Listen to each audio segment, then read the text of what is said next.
Hey. How is it going? Happy Tuesday, everybody. Happy Tuesday. If you are on here, get the likes up, guys. Get the likes up. Tag anybody on this discussion. Share it with someone that you think may find it interesting. Y'all know the drill. Shout out to all of you guys. And real quick, just give yourself a special hand clap for being here, y'all. You could be anywhere, but you are here with me hanging out. So just give yourself a special hand clap again. I know that, y'all, there is so much content, so many good messages out there. So I really appreciate you guys taking the time to hang out. What's going on, Demetrius? Good to see you. I am going to hit you up. I forgot. I'm going to hit you up about that dating panel that I'm putting together. So stay tuned. Be on the lookout for an email within the next day or two. Okay, guys. So a lot to cover off today. I'm sure you guys are familiar with Paris Milan. She's a very popular Black Femininity channel. And, to be perfectly honest, I've heard about her before and I just never really had a chance to check out her content. A lot of times I know she'll go live and then she'll privatize the live or remove it. And so I just, truthfully, I've heard of her. I know she got featured in Rolling Stone. She's very popular, but I just haven't really had a chance to get, to get really acclimated with the content. A few of the lives that I had caught of hers in the past, she was just beefing with other content creators. So I just never really knew her message and I just didn't really take the time to go and delve into it. But more recently, this whole situation came up with Tyre Nichols, right? Where she posted just not just the whole situation, but her point of view and different recommendations really that she thinks that Black women should take regarding Tyre Nichols and just regarding just Black deletion in general, just regarding their interaction with the Black men in general. And after having reviewed that whole video, I was just like, y'all, truth be told, this is specifically why I think Black women are failing. And, I want to get into it. I don't want to break it down because, of course she's one person, but she represents a movement. She has a very large following. Again, I mentioned she was featured in Rolling Stone. Somebody called her out. And so she has people of influence. She has people of means who are listening to her. And in my humble opinion, some of the different advice that was given was, it was problematic at best and dangerous, really dangerous at worst. And that's what I want to get into today. This is no knock at her personally, but we're just going to get into some of the different ideas that I think us women, as Black women in particular, have held over the last couple of decades, and why I think some of these ideas are the very things that are actually keeping us at the bottom and keeping us not getting the results that we want. So we're going to get into it. Shout out to you, Mark Stewart, with the 5. I say hello, Shay. Keep it up. Thank you so much for the love and support. Thank you so much. So we're going to get into it. A lot to cover off, guys. Again, if you're coming on here, hit the like button, show support to the show. Also, as always, super chats are open, Cash App, Venmo. Support your favorite content creators, and then I'll be sure to read and acknowledge all super chats. I have a lot to get through today, so the best way to make sure your comment is seen and acknowledge is through super chats. It says, off topic, your skin is glowing, beautiful brown skin. Thank you. It is off topic, but I appreciate it. Shout out to you. Okay. So I was trying to think the best way I want to do it. I think what I'm going to do, I'm going to just start playing her takedown. I don't know if you guys have had a chance to listen to it before. I saw a few content creators cover it off. I saw O'Shea Duke Jackson cover it off. And there's a lot to unpack here. So I'm just going to play it. You guys let me know down in the comment section if you guys have a hard time hearing the audio, because I know sometimes there can be a weird echo depending upon really the location of my mic. So I'm going to play it. If you guys have a weird audio or something, or echo, let me know. Okay. So let me go. And right now we are reviewing Paris Milan's video, Tyre Nichols anti-Black woman tweets exposed. And again, just for some context, she did a video in reference to the recent deletion of Tyre Nichols by the 5 Black male police officers. And, it's interesting to me that in the face of really police brutality and in the face of a man being unjustly deleted, that the emphasis would be his tweets. That I found that rather interesting, but nevertheless, we will continue. So I'm going to just press play and then we will get into it. Y'all let me know in the comment section if you can't hear it.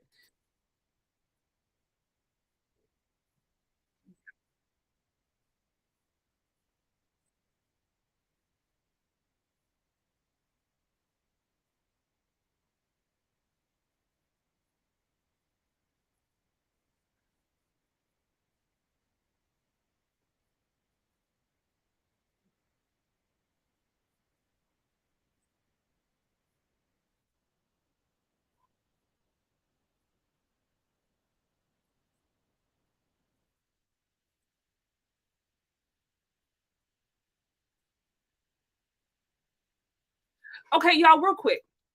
I don't know if you guys caught that. She did a quick breakdown of the story. Basically, another.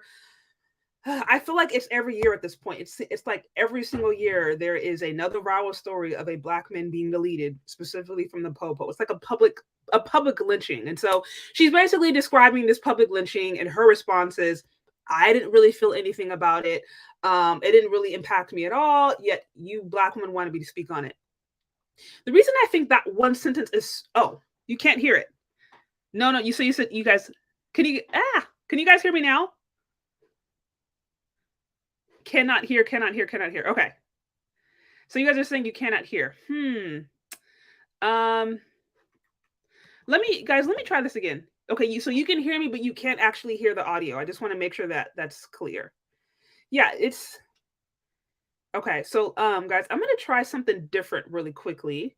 This is why we're doing this, because I don't know what it is.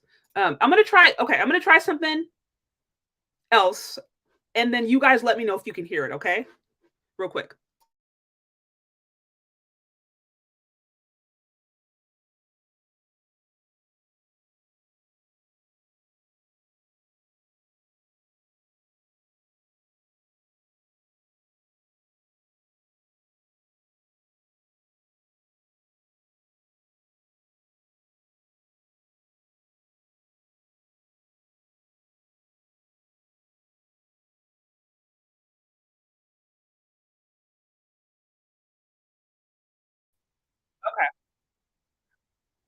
Yeah, I don't know why this happened. Let me try.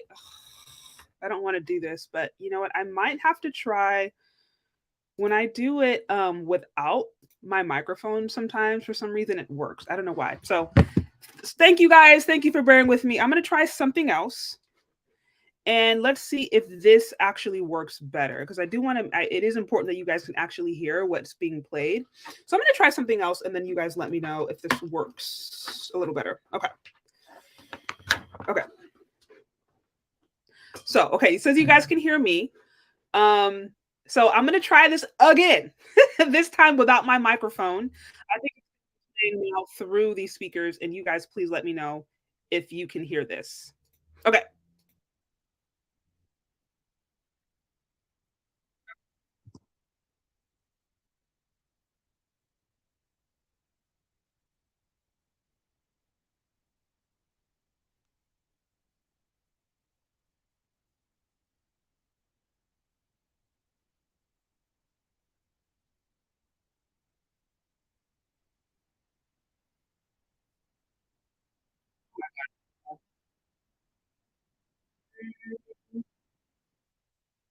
Okay, there's something going on. This is weird. I wonder if it is an update with the thing, because still no sound.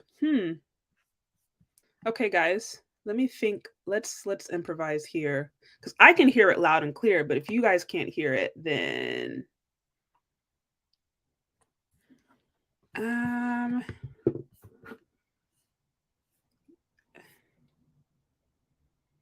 having something similar and using death in the name is wicked and truly bankrupt. Even the term that best problematic. Yeah. You guys, I appreciate you bearing with me. I don't know. I'm not sure why all of a sudden this thing doesn't want to play. Maybe because it knows I'm trying to do something. Yeah. Okay. So it's like you guys hear me loud and clear, but you're not. For some reason, you're not hearing. Okay, so you know what I'm gonna do? This is what I'm gonna do. This is kind of not how I wasn't planning on it, but what I'm gonna do, guys, I'm gonna attempt to play this. I'm gonna play this through my phone next to the mic instead of trying to play it here on the computer, because for some reason it's giving me some weird vibes here. And let's try it that way, and then you guys let me know if you can actually hear it, because again, it is important that you guys can hear what I'm saying. That's kind of fundamental to the breakdown. So I'm so sorry about this, guys. I don't know why it's acting weird all of a sudden. Yeah, he says, where's the source of the audio supposed to come from? Yeah, it's supposed to come from the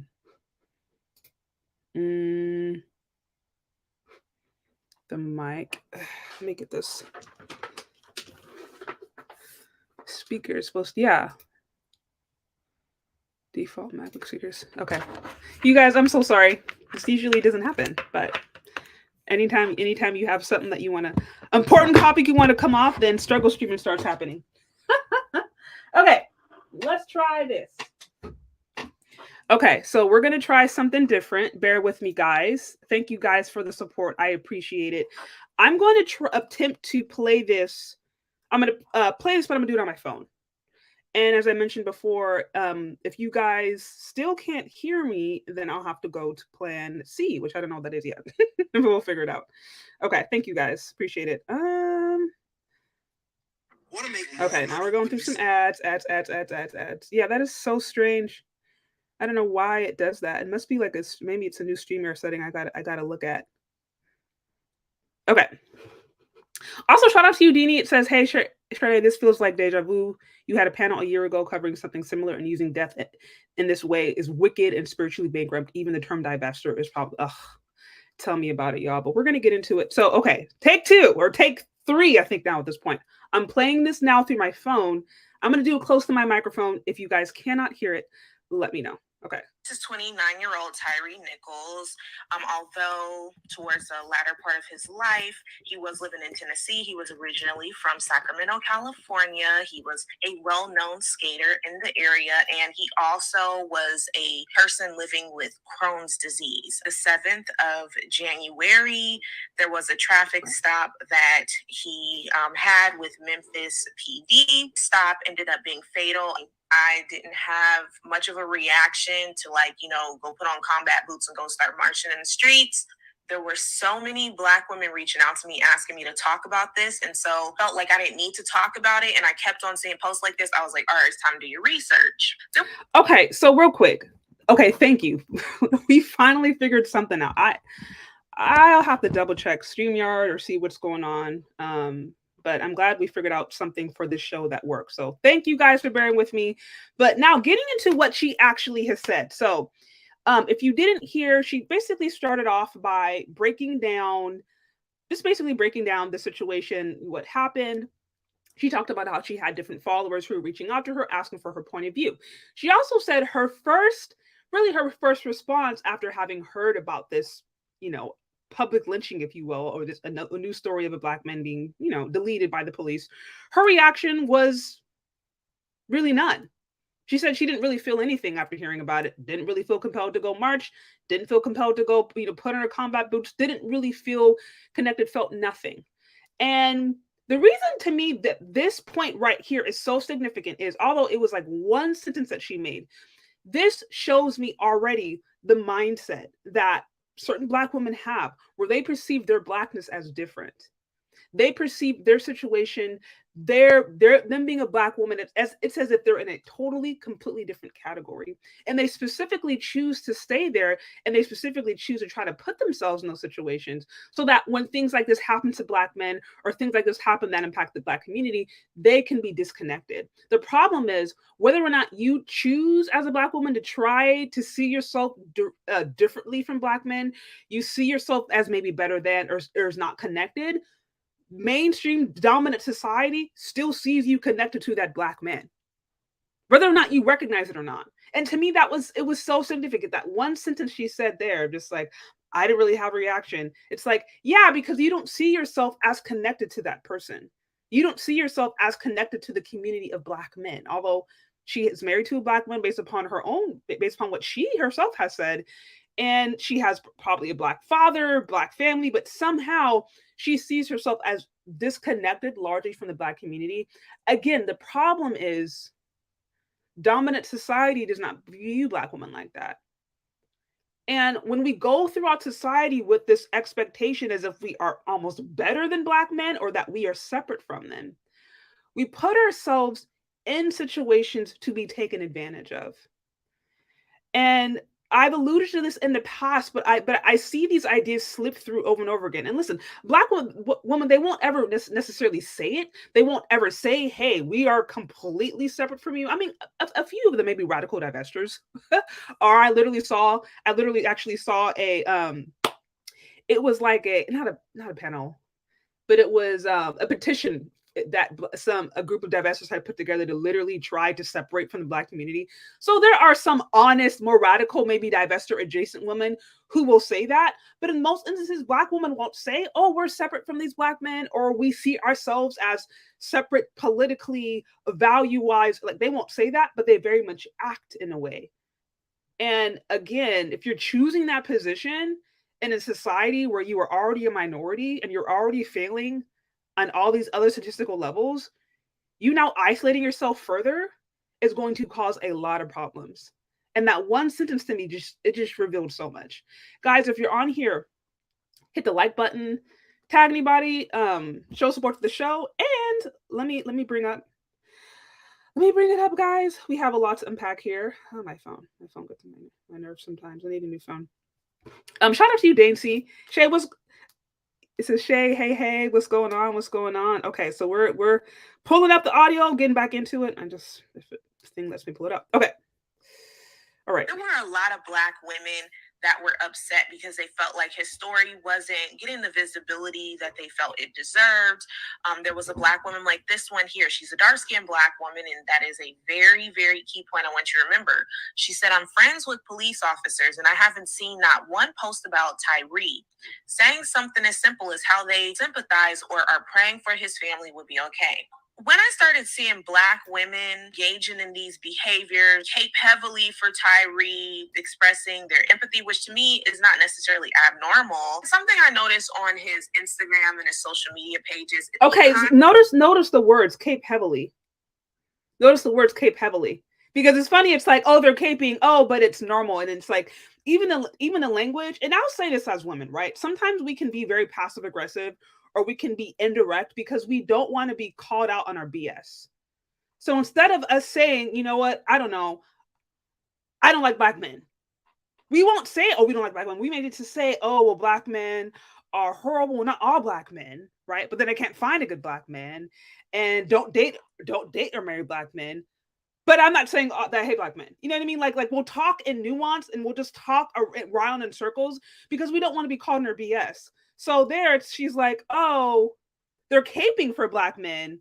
Oh, but I'm not saying that it's wrong for them to have those feelings. And it's just like, well, what is it? Are they caping because, they are caping, or they're whatever you want to call it, mamming or whatever? Or are they having a normal response that a person would if they see somebody mistreated? Which is it? So that's what I'm saying, how sometimes I don't want to say all women, but look, I can call myself on this because I found myself doing this in the past. And my husband literally had to be like, can you be clear with your point?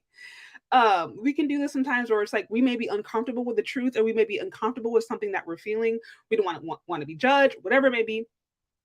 And you just don't say it. And that's that whole passive aggressive, like kind of nasty, nice thing that you can see some ladies do. And it's like, sis, we know what's going on. So anyways, let's continue. Constantly revered. You have any familiarity with Northern California, in particular Sacramento, extremely colorist. They typically date interracially. So I wasn't shocked by this. I didn't feel any way about this. But something that I did notice on his Facebook in particular, little pandering vibes. So he was posting all of these different, SJW type of posts back in 2020. He said a message to humanity. The dark skin is the first ever. So if anything is to be quote unquote superior, it would be the Black skin. Everything derives from Black to lastly white, which created the quote-unquote Eve gene. So the human race derives from Black first and foremost. He also said, imagine generations of your people being set back by others' hatred and constantly not being able to quote-unquote be our own. Imagine ruthless attacks against your neighborhoods, businesses, and people because they were saw as inhumane people and competition to the white man. Generations that could have built great futures for your people, and it's just taken from you like some kind of sport. Welcome to quote-unquote true white America, not the hood white folks that got culture. This is why we say white women tears are deadly. The guy didn't do anything wrong and was let go. She was super excited in the first half to see it happen. Then when it didn't go her way, she started hysterically crying. Like, these are people's lives, and what if that man got taken out? Sickening as F. Now, it's ironic to me that this man is saying that white women's tears are deadly, and it also speaks volumes to the awareness that Black men have in society, how they're perceived. So just to give you guys context, she just read a couple of different posts that he had shared on social media. I think maybe some of them came from like 2020, but in the more recent years. And she called it pandering, but what he was essentially doing was talking about his awareness as a Black man, him starting to recognize things about himself, him starting to recognize things about society, him starting to recognize things about the history of his people. And so she called it pandering. And this is a thing that's always interesting to me, because it's like, in one instance, sometimes personally, sometimes I feel as if Black men are they're in a lose-lose scenario. If they come in, if they lean in with like the kind of Dr. Umar, right, Black women are this and that stance, then they can be called panderers, they can be called hoteps or whatever. If they show any affinity to non-Black women, then they hate their mama, they're ninjas, all these kinds of different stuff.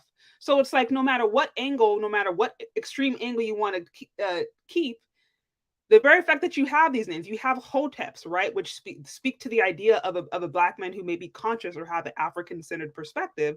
They demonize those ones as hoteps, although those are the ones, generally the men who actually look favorably upon Black women, but they demonize them. And then you go the other extreme, a Black man who may be open, who may date or marry or whatever. He can be demonized. Even if it's a Black man who he ends up dating a Black woman, but she's light skinned. He can be colorist, he can be a futurist. But it's like, no matter what angle, right, a Black man, or no matter what position a Black man may take, it's almost as if he's in a lose-lose scenario. And what you're gonna find, I'm gonna continue to play, is that she's bringing up tweets of Tyre Nichols' more recent tweets, where he's basically talking about the things that he's understanding about as a Black man, and basically expressing pride in who he is, a pride in his Blackness. And she's saying that's pandering. Now we're going to see what she says now, that's connected to tweets that he did years ago. By non-Black society, etc. And they go on to date the women that they cry and play the race card with. Again, it's just more of the pandering here. He said to my Black women, this couldn't be any more true. Hashtag Black girl magic. So the sticker says Black women are genius. And yes, Black women are genius. We are amazing. And he was also talking about some racialized event that happened to 4 Black people. And he was upset because he felt like the news wasn't covering it.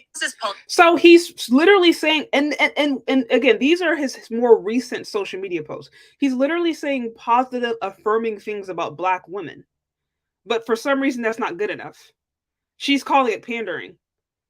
So I'm just like, it's a lose-lose situation. I mean, there's at this point, what we're seeing already in the first 3 minutes and 28 seconds, to me, it doesn't sound like there's anything that this man could have done to redeem himself. This is what I like to call working backwards from your conclusion. There are some of us, truthfully, who I believe where it's like, we're already convinced of our perspective. We're already convinced of our point of view. And so now when we're looking at a piece of information, or we're looking at a particular idea, whatever it may be, we are now working backwards from our conclusion. We are now trying to twist every information we have to fit our overall belief. We're not taking the facts for what they are. We're not doing that. We already have our opinion. Now we're just trying to find different piece of information now to further promote our opinion, whether or not it is true or false. And this is already, like I said, to me, it doesn't sound like there's any position that this man could have taken that would have made him, I guess, non-guilty based upon the way this thing is being set up. Anyways, guys, so let me continue to play. But if you're here, hit the like button, show support to the show. Y'all know the drill. Let me continue. That I saw him make on his Instagram, white bees be like, and it's showing a white woman tanning, and he said, man, F these Black girls. Tyre is a father as well. He said, throwback to the happiest day of my life and how white my son was, haha. Now, I don't have any kids, and I tell you guys this all the time, but if I was a parent, I'm pretty sure that my biggest concern would be that my baby was healthy. Cap. Let's not act like Black women aren't out there looking at the texture of the baby's hair, looking at the skin tone. Like, let's not act like Black women don't do that. I don't, and here's one of the issues that I have with these conversations that speak to this idea of self-hatred, or speak to this idea of preferring whiteness. That does exist. I'm not going to pretend that it obviously exists among the Black community. This is a natural byproduct of being, a permanent underclass, for lack of a better term. You do see that. But you don't just see that in Black men. And the issue that I have is these conversations to me are largely disingenuous because they don't look at things from both sides. She's criticizing him for having a light skin, criticizing him for showing preference to white women. You're going to see that because the baby, she shows a picture of the baby, and the baby he's holding looks like mixed, looks like he maybe procreated with a white girl. Okay. Don't we have plenty and plenty and plenty of evidence on her channel and other channels that are like it who specifically encourage women to go with white men? So it's like, what are we even talking about? And this is why it's like Black women are in no position to try to play the moral police or to try to police a Black man's choices or to judge whether or not they have self-love or self-hatred. Black women are in no position to do that, because the very thing that we are judging these men for, we ourselves are actually doing as a collective. I mean, if we really want to get into preferences, I'm going to play that in a little bit. If we really want to get into preferences and who has a higher preference for whiteness, the information and the data out there is clear, and it is Black women. It is Black women who have a more affinity for whiteness. I didn't make this up. I'm going to show you evidence that speaks to this. But this is why this stuff becomes largely disingenuous, because of course there are Black men out there who hold self-hating ideals. Of course they would, and there are also men who go through a process of evolution and learn better and do better, and they get better. It happens for Black women too.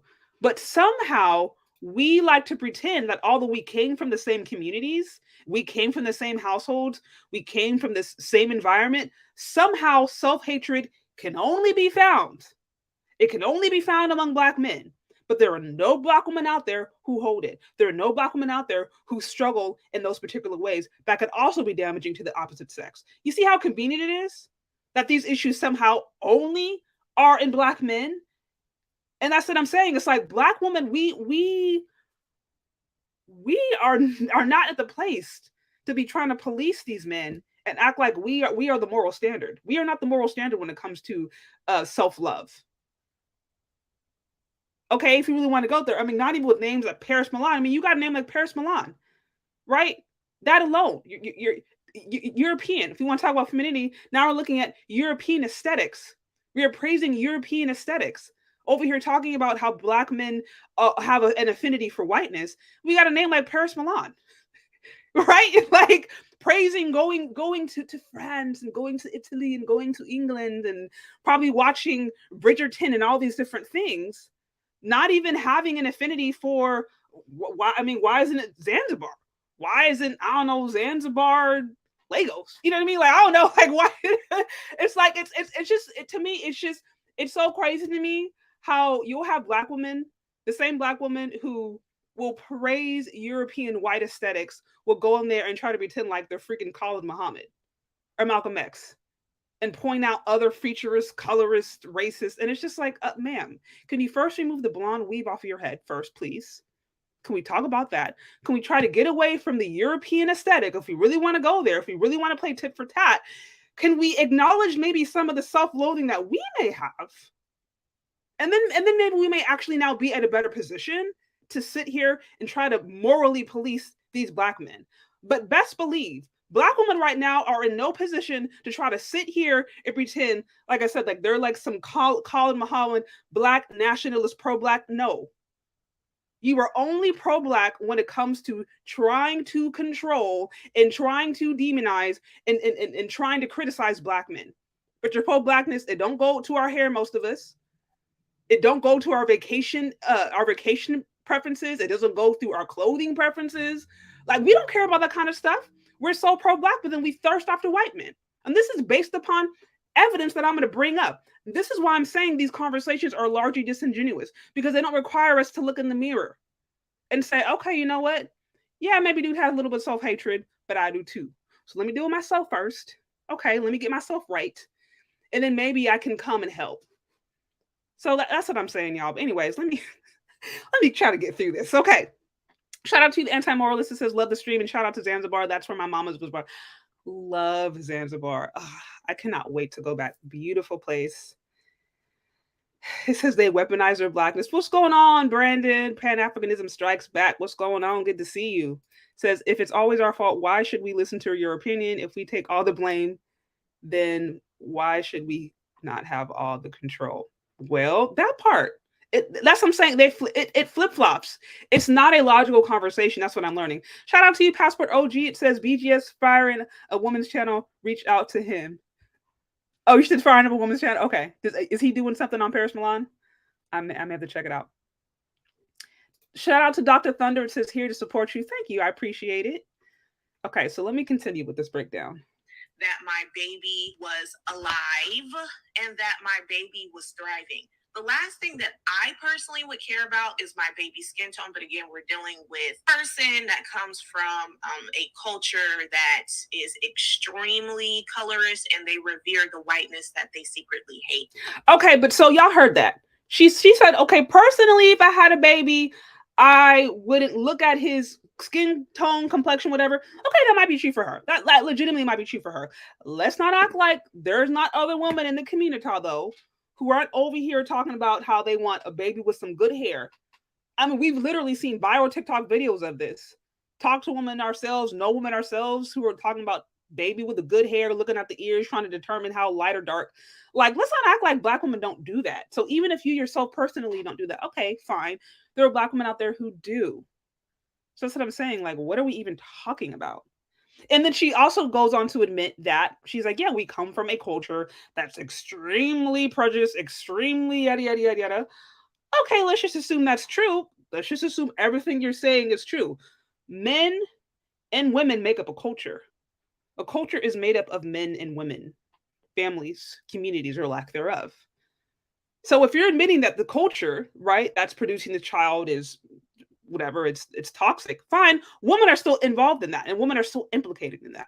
That's what I'm saying. It's like sometimes I feel like there's this mental disconnect, going back to what I said earlier, where we try to separate our Blackness from the Blackness of Black men, try to make it a little better or make it a little bit more astute or whatever.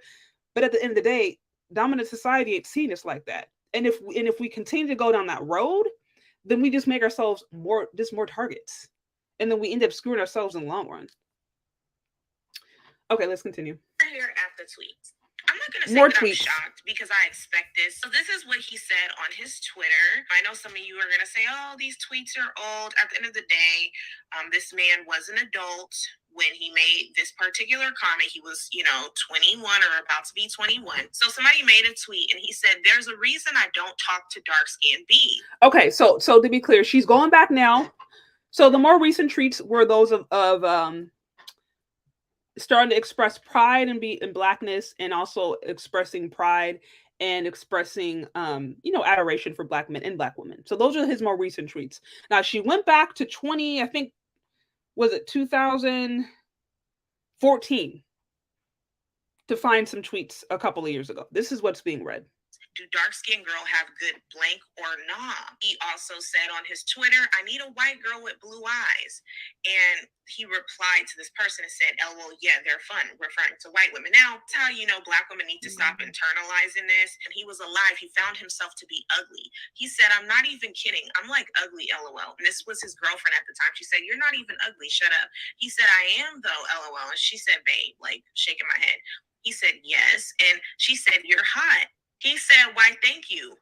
But I'm not hot, but thank you, babe. She said, you're not ugly, though. And he said, I am, though. And she said, me too, because she's trying to make him feel better about himself. And he says, no, no, no. So because of him finding himself ugly, most likely because he is darker skinned, because of his features, he also felt that same very way about dark-skinned Black women, where he felt that they were ugly, he felt that they were less than. So he would project that onto them. And that's why I'm saying the issues that a lot of them have with their skin tone has literally nothing to do with you. They're just looking for somebody to bash because they feel at the bottom, so they need you to drag off to the bottom. So Black women aren't at the bottom? Let's just assume everything she said that she's true. Black women are not at the bottom. Black women aren't failing in almost every statistical level. Evictions, unemployment, single parent households, wealth, debt.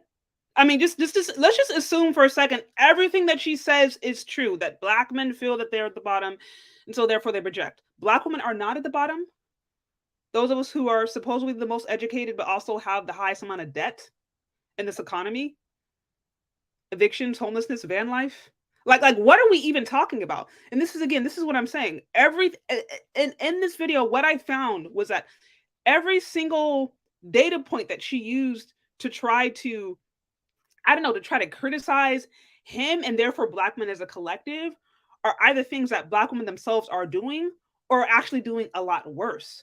And that's why these conversations to me are largely dangerous, because they don't inspire self-reflection, and they continue this toxic cycle of self-hatred. And then they now put Black women, they isolate Black women when they're already in a weakened state. As I mentioned before, we're already failing in every statistical level. And then now, those of us who are failing as a collective are now going to isolate ourselves further from our men, and think we're going to get help from who? White men? White men who created a system that you claim oppresses you? That's who's going to go save you?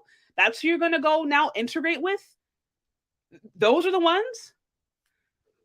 The white men who said, let me read. Just the term Black woman conjures up thoughts of an overweight, dark-skinned, loud, poorly educated person with gold teeth yelling at somebody in public. I hope that doesn't make me racist, but honestly, that's the thing I think of. Lee, middle class, white male in his 30s from Florida. Those are the white men who are now going to save you? Those are the white men who are now going to help save you from Blackistan. Since these Black men are so colorist. These Black men are so colorist, and they're just so, they just like their preferences. Okay, so white men are going to now take you up? Other societies that are known to practice colorism, Indian societies, Asian societies. I've had friends who have actually expressed this to me, Chinese friends who have said, my mom will disown me if I bring home a Black man. Like those are the families that are going to now take you in, that you can now work together with. Like this is what I'm saying. It's the implications of this from a larger scale. We want to think it politically, economically, socially, relationally. The implications are dire, and we're already not doing well. And so these kinds of ideas, they may just seem kind of just flippant, but they just fuel a fire of and the conversation and dynamic that's already very toxic. And it's also largely delusional because, again, it doesn't look in the mirror and it doesn't actually address the self-hatred and the dislike that many Black women have for themselves. As I mentioned before, we want to act like we're calling Muhammad with names like Paris, Milan, European cities. Like, what are we even talking about? Talking about divesting, using terms that divestors use all the time, using those terms, disparaging Black men, dreaming about going to Europe, dreaming about all kind of different stuff, promoting white femininity and blackface. But then we want to pretend like we have the moral high ground. Like, what are we even talking about? We just look foolish. We really do. And to me, it's largely delusional. Dane C says the irony is Paris blames Black women for feeling self-hate over their dark skin, but if Black women feel self-hate over their dark skin, she will blame that. That's what I'm saying. To me, I don't even think it really should be a matter of pointing fingers, because it's like, look, Black people have had a lot of stuff put on us that we didn't necessarily sign up for. So it's like, I don't even really see it about having to point fingers. It's like, look, Black men deal with it. Black women deal with it. How are you going to do better?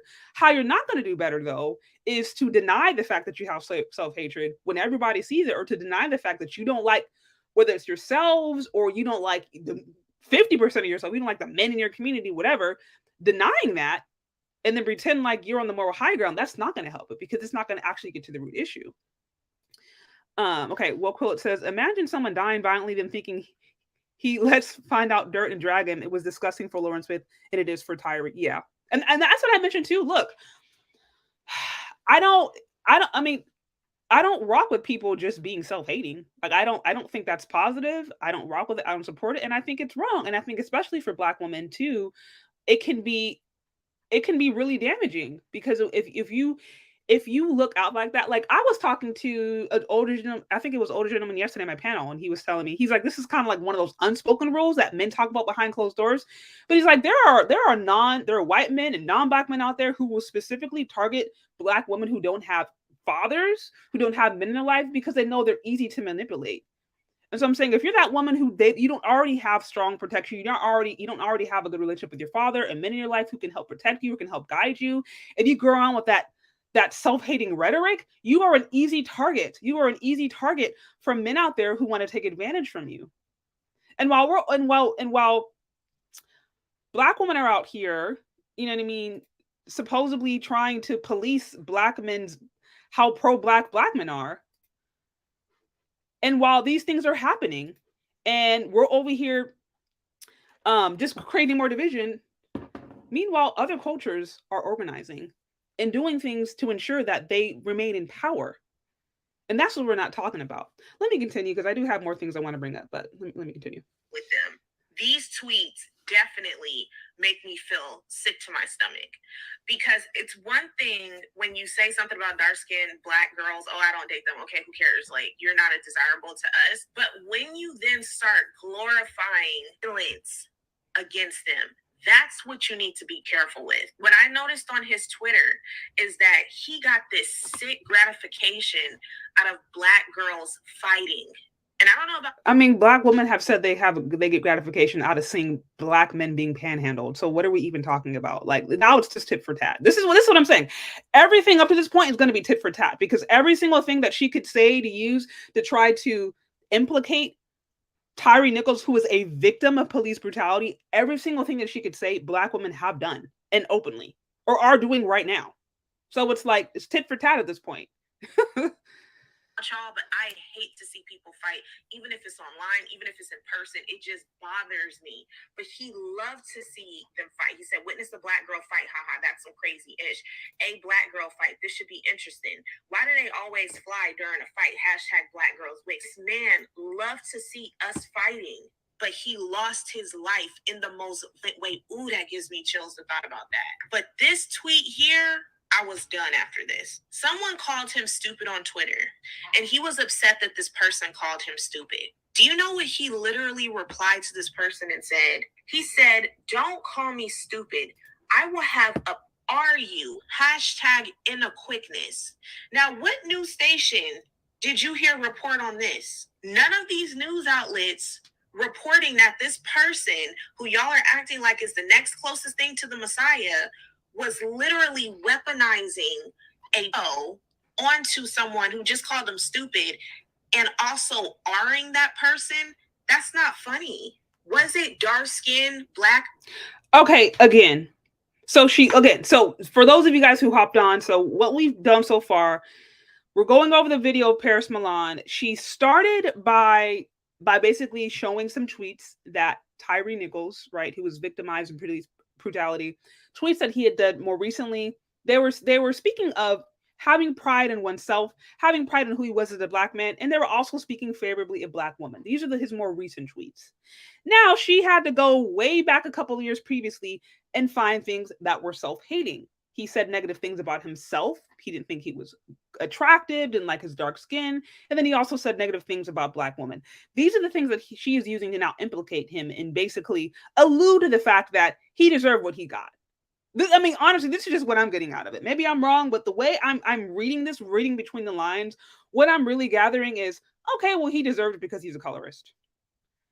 And I'm like, if every single Black person was to judge each other based upon that metric, then we probably would all be deleted. Because to be born in this society, unless you, again, you do have parents, or you are in communities, maybe churches, different groups that help instill a sense of self-pride in who you are, the default setting is to not really like yourself, or the default setting is to not feel comfortable with who you are. And so it's like, to me, it's very, one of the things I don't like about social media in general, it's as if people aren't allowed their freedom to grow and evolve. Like, a person doesn't have to stay the same all the time. Actually, healthy individuals, healthy beings will grow and evolve on a point. They may grow and evolve on a position. They may find out that they're wrong. So that's called being an adult, and a healthy adult. So to me, I think I don't like how sometimes social media, they may go back 6, 7, 8, 10 years ago on a thing a person says, and then try to judge them based upon what they did then, when they knew less, or when they maybe were in a different place of consciousness, awareness, or whatever, instead of looking at where they were at currently, what they were doing, their activities, all of that, as if people don't have the chance to grow and evolve. And I don't like that, because like I said, if we were all judged to that standard, then none of us will be here. None of us. Again, guys, if you're on here, hit that like button. Show support to the show. Also, shout out to you. I think it's Cecile did that with the 199. It was 199.99. Thank you so much for the support. You are such a loyal supporter. That go the money. That go the money. That go the money. That mother money. Money come. That money come. That go the money. That go the money. That go the money. That go the money. Okay, so let's continue. We're getting somewhere. To fight with the wigs flying that took him off this earth.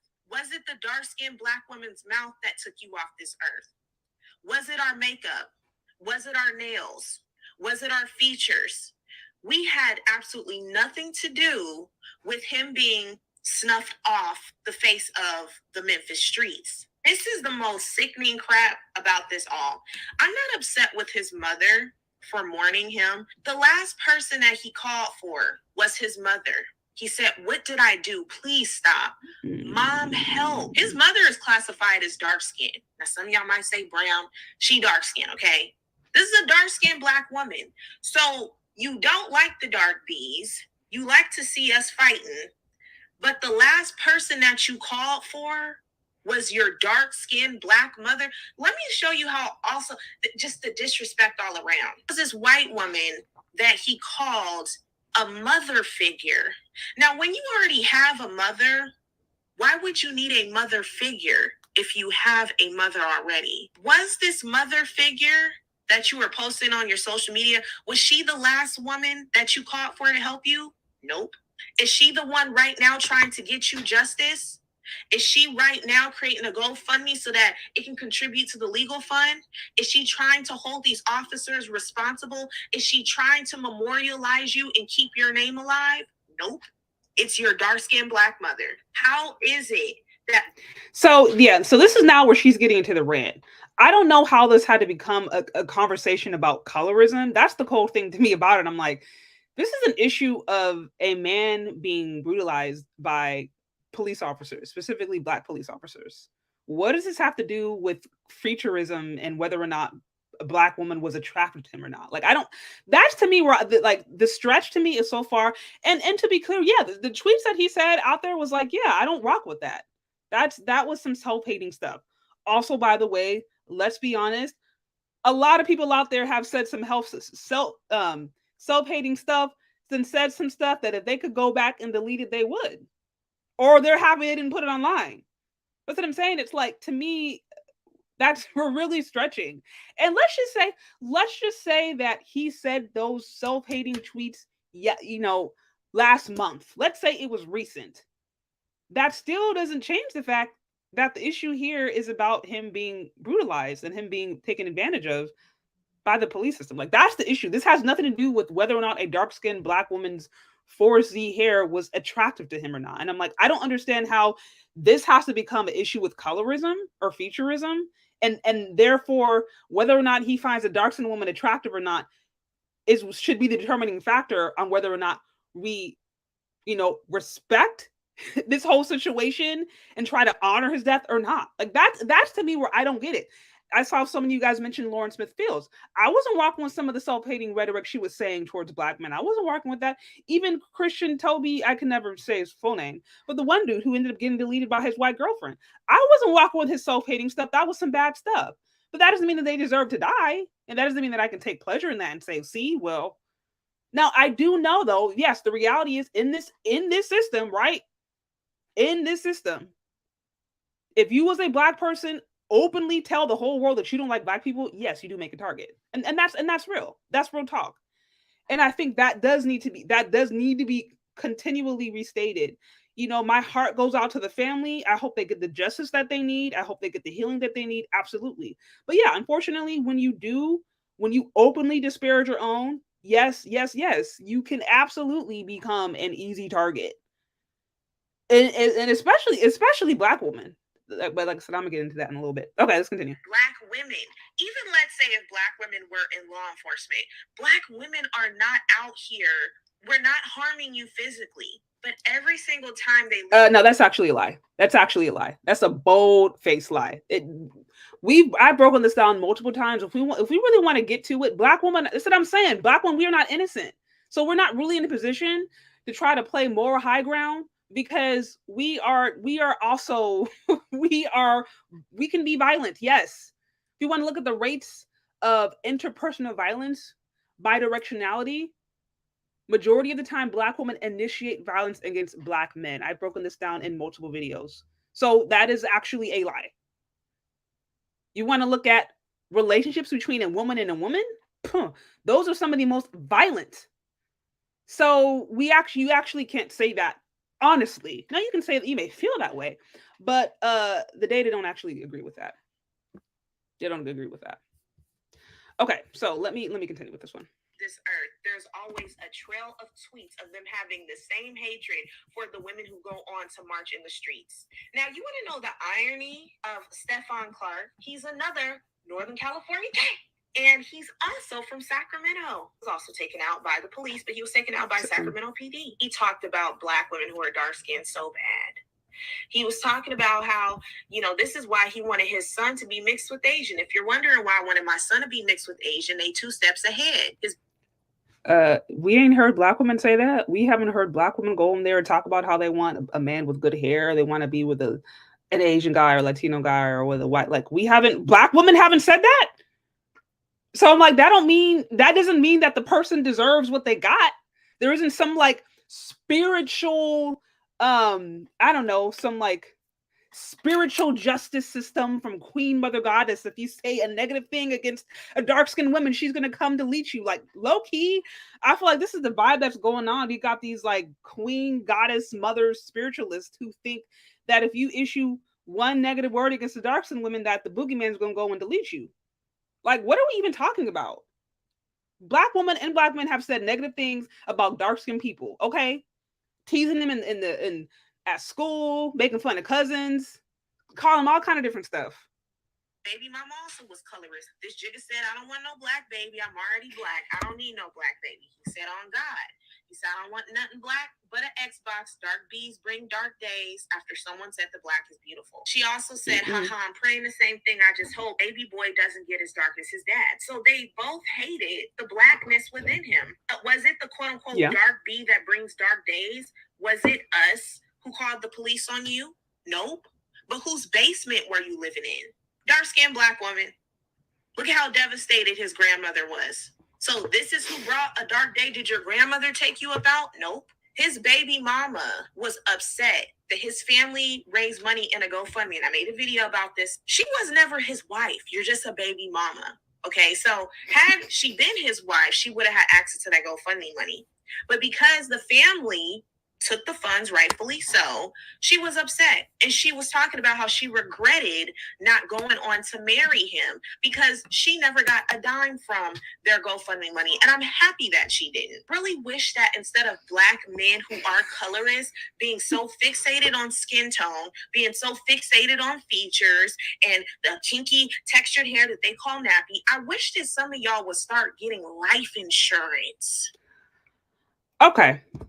So, if you didn't hear that part, what she said, I want to pause that there because I want to move over to another quick little diversion that I think is going to help carry this point forward, right? So what she said is, look, y'all need to stop being focused on whiteness, essentially. Y'all need to stop being focused on these features. You need to stop being focused on here. Y'all shouldn't be doing that. Y'all need to be getting life insurance. I mean, that definitely was some shade. That was definitely some shade there.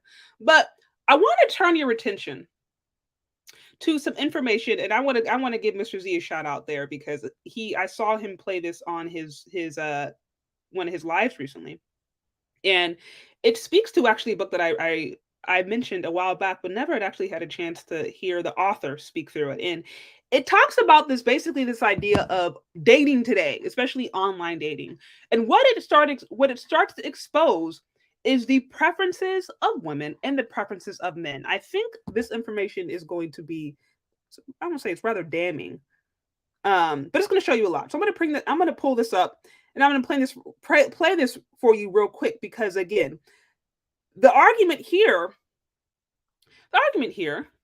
is that Black men are just they're just focused on whiteness. That's all they can do.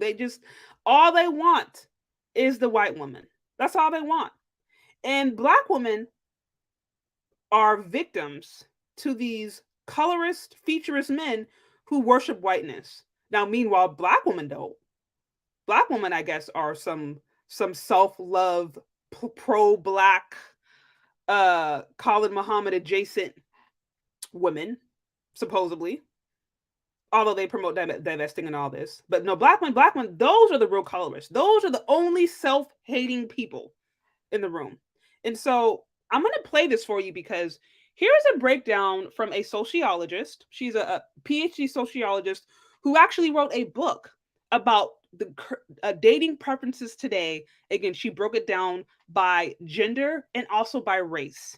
And I think this is important because this is going to give you the data, not my opinion.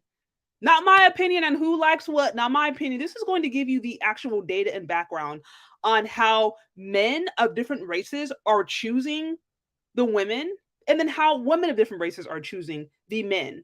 So I'm gonna bring this up real quick, and then we will get into it. Actually, I gotta shout out to you, Mr. Z Black in Effect, for sharing this video. I actually found it really, really useful.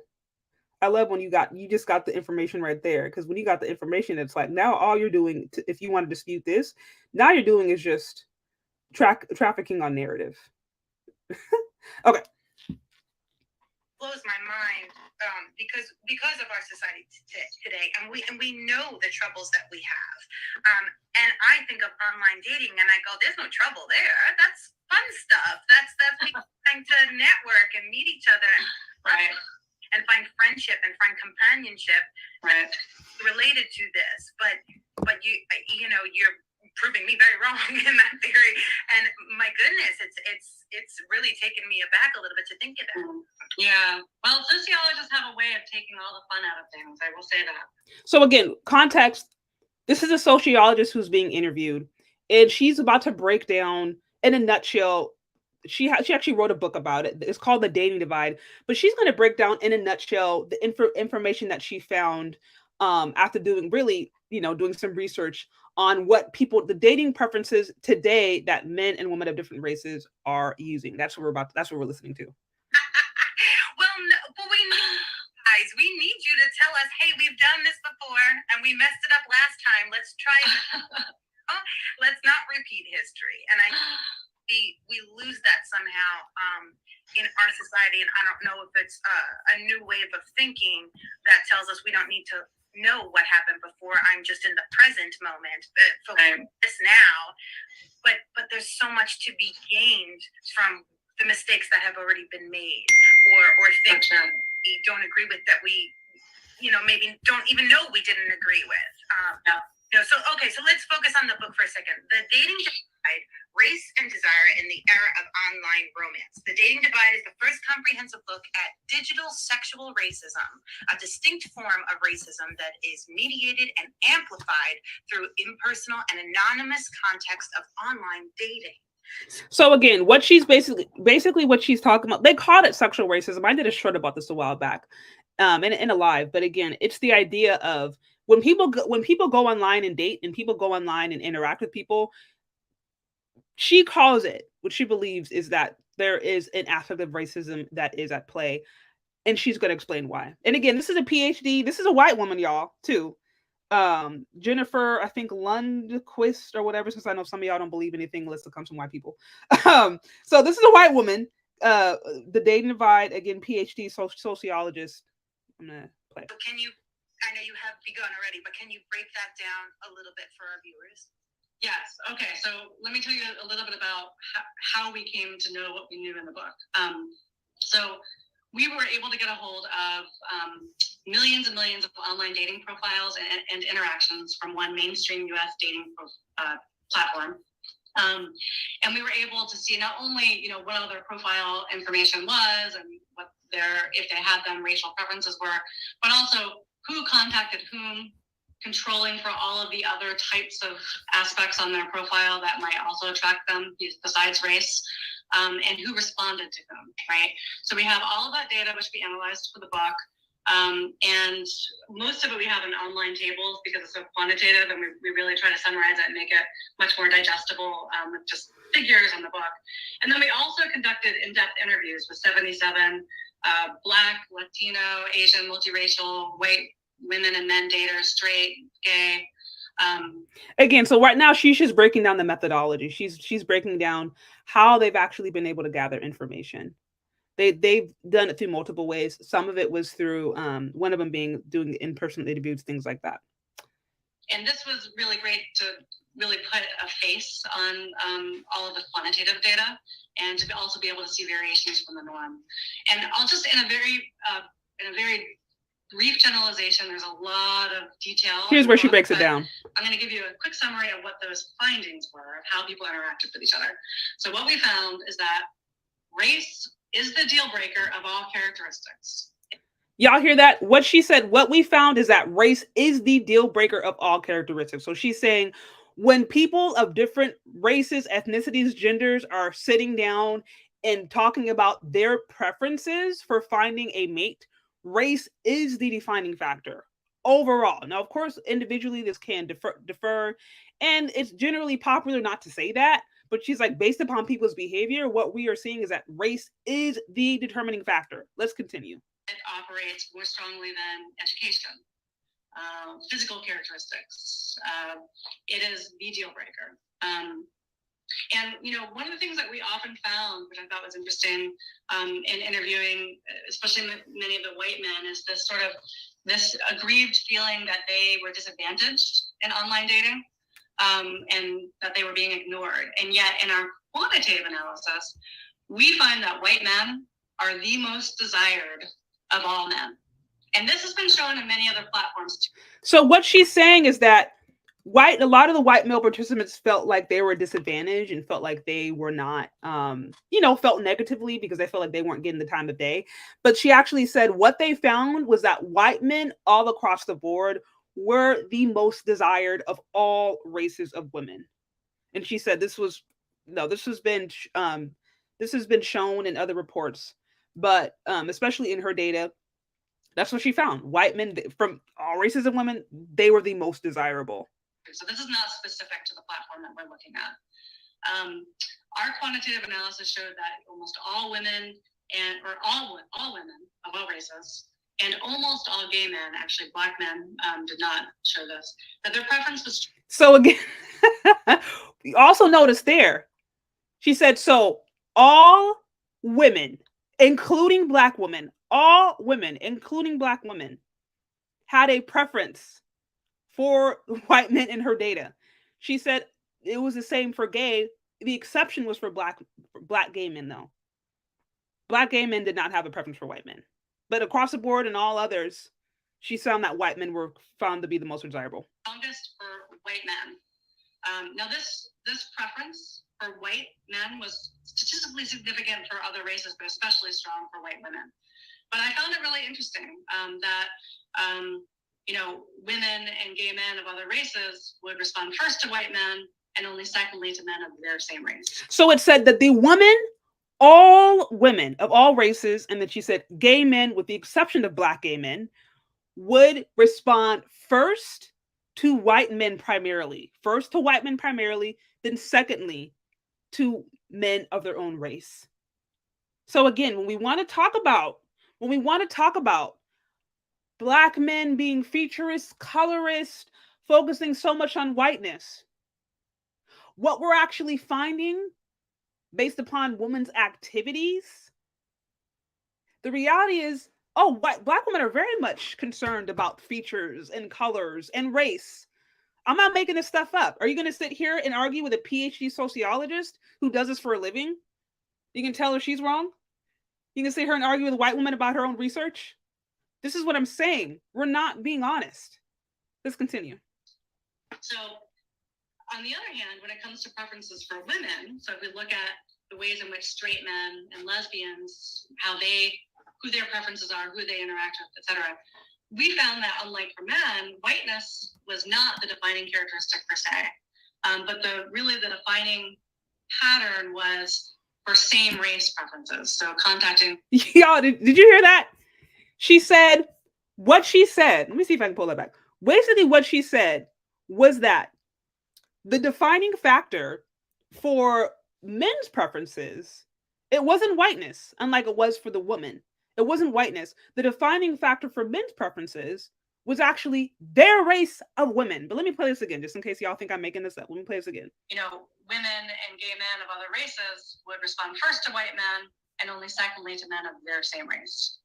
So, on the other hand, when it comes to preferences for women, so if we look at the ways in which straight men and lesbians, who their preferences are, who they interact with, etc., we found that, unlike for men, whiteness was not the defining characteristic per se, but the defining pattern was for same race preferences, so contacting others of the same race. Men of all race and lesbians of color do not seem to have a first preference for white women, but their same ethnic group. Y'all, literally, she said, so for men, the preference was their own race. Okay, the preference was their own race. Like, y'all, this is what I'm saying. This is what I'm saying. So we can sit here and traffic in our feelings and talk about the way that we feel. And here's the thing: situations, scenarios, that's all valid. Like, I'm not one to sit here and tell a woman that she can't have her own feelings. She obviously can. I know some of us have been turned down by black men. I've had experiences of black men saying colorist things to me. So like, I get it. It exists. But that doesn't mean that now everyone is implicated. Everyone acts the same way. And that doesn't excuse the fact that black women certainly traffic, okay, in self-hatred, if you want to call it that. Or they certainly have an affinity for whiteness. Not based upon anything that I'm saying. Based upon the research of a white PhD sociologist who studies dating and mating and these preferences for a living. So you're going to sit here and tell me that you can argue with a PhD sociologist? You gonna sit here and tell me that? That's what I'm saying. So it's all cap. Like I said, all this stuff is cap. It's maybe how we feel.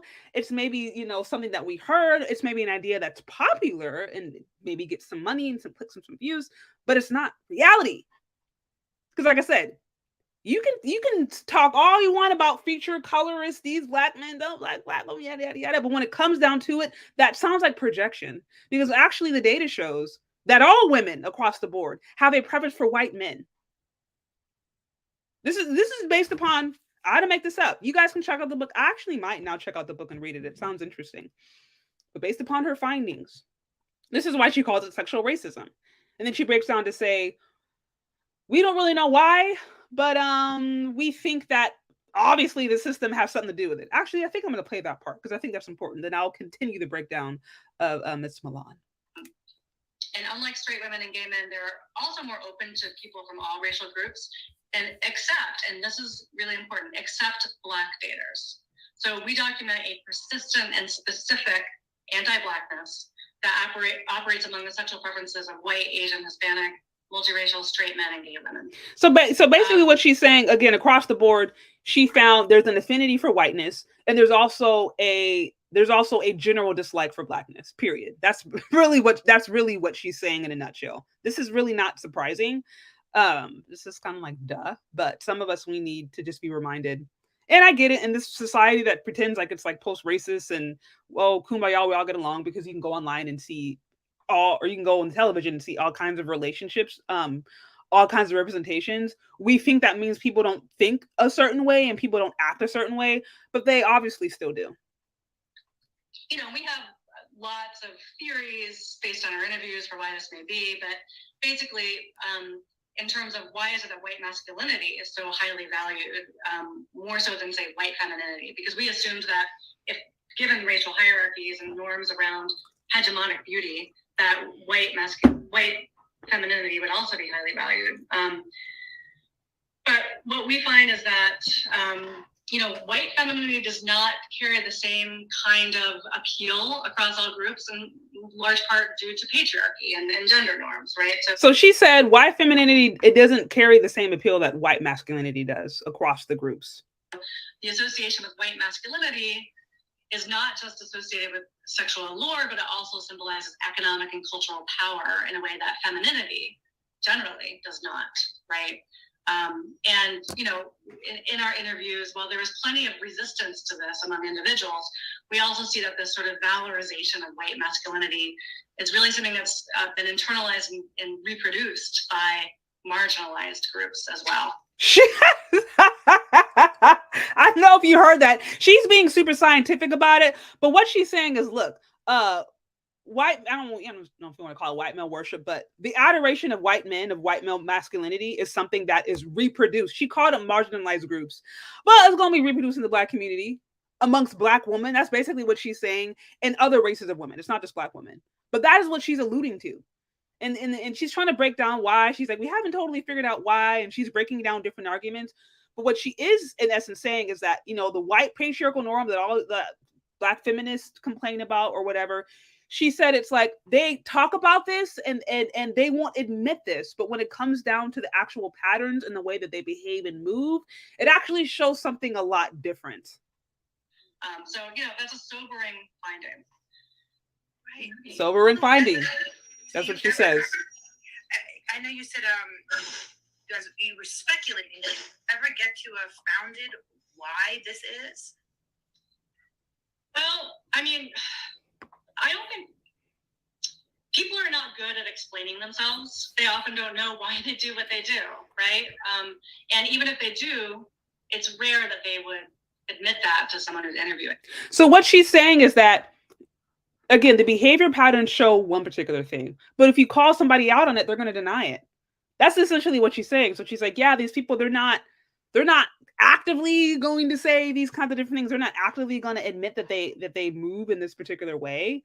But again, their behavior is showing us different. Is it cognitive dissonance, perhaps? Is it an unwillingness to want to admit that dark truth about themselves, or have to look at their own, whether it's internalized self-hatred or their own adoration for whiteness, even if they say whiteness oppresses them and they say that they're pro-Black, but they really secretly have they thirst to have a kink for it. Like, those are the kinds of things where she's like, people aren't always going to admit that in the interview, but where the truth really comes out is their choices, the preferences that they make.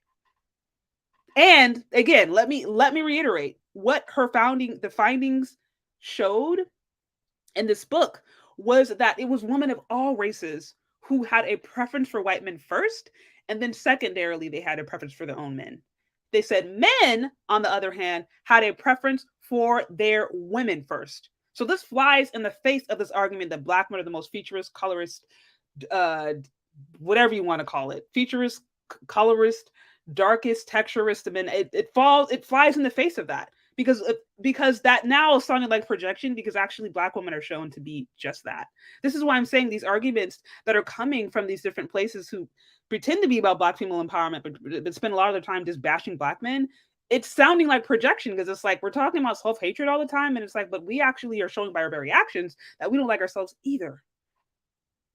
Right, so we have to get at, that's why the quantitative data was so interesting to look at, because we could actually see behavioral data, but that doesn't necessarily explain the impetus, right, behind it, or the why in there. I mean, our argument, and we definitely see this indirectly from all of our interviews, particularly with white daters, but also daters of color. It's hard not to live in a society where you have a racial hierarchy that's infused in the fabric of your society, and not live and breathe it and enact it, right? And so sociologically, people are, whether they're aware of it or not, have bought into racial hierarchies of preference, and what is desirable. So I pretty much, one of the things that's really, I think, kind of sad. Sorry. Okay, so I again, I included a link to that in the video. Check it out if you want to.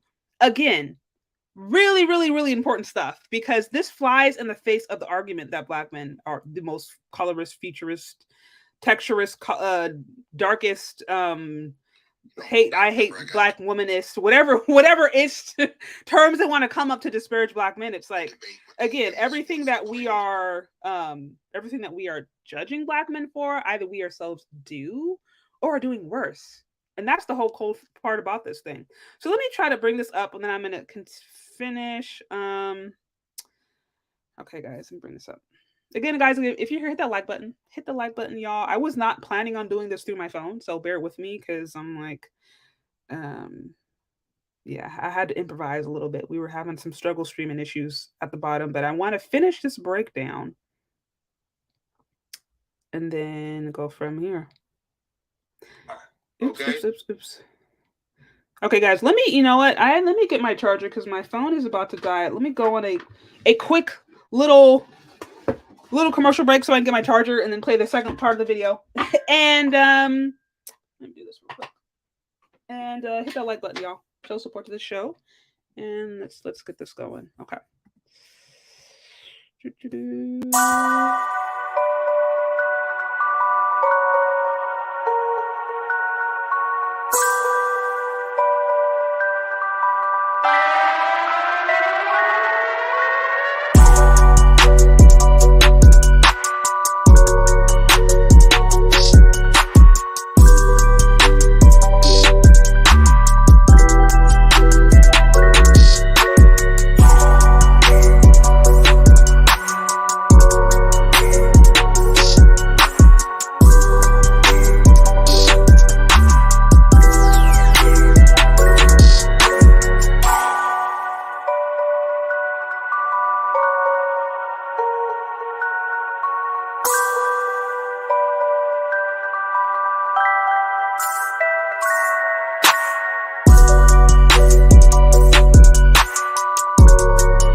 Okay.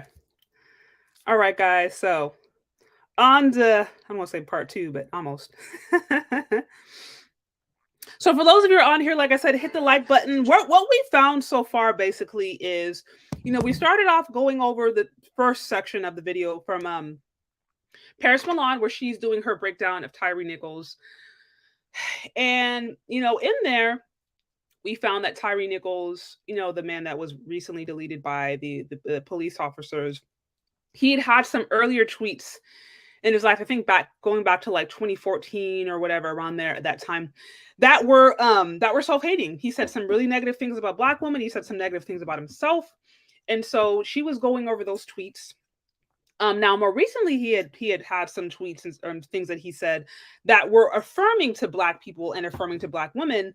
But basically, in her breakdown, what we've seen so far is that she's not walking with the dude because he was shown to be colorist. And she's now getting to the point to where on her video, she's like, look,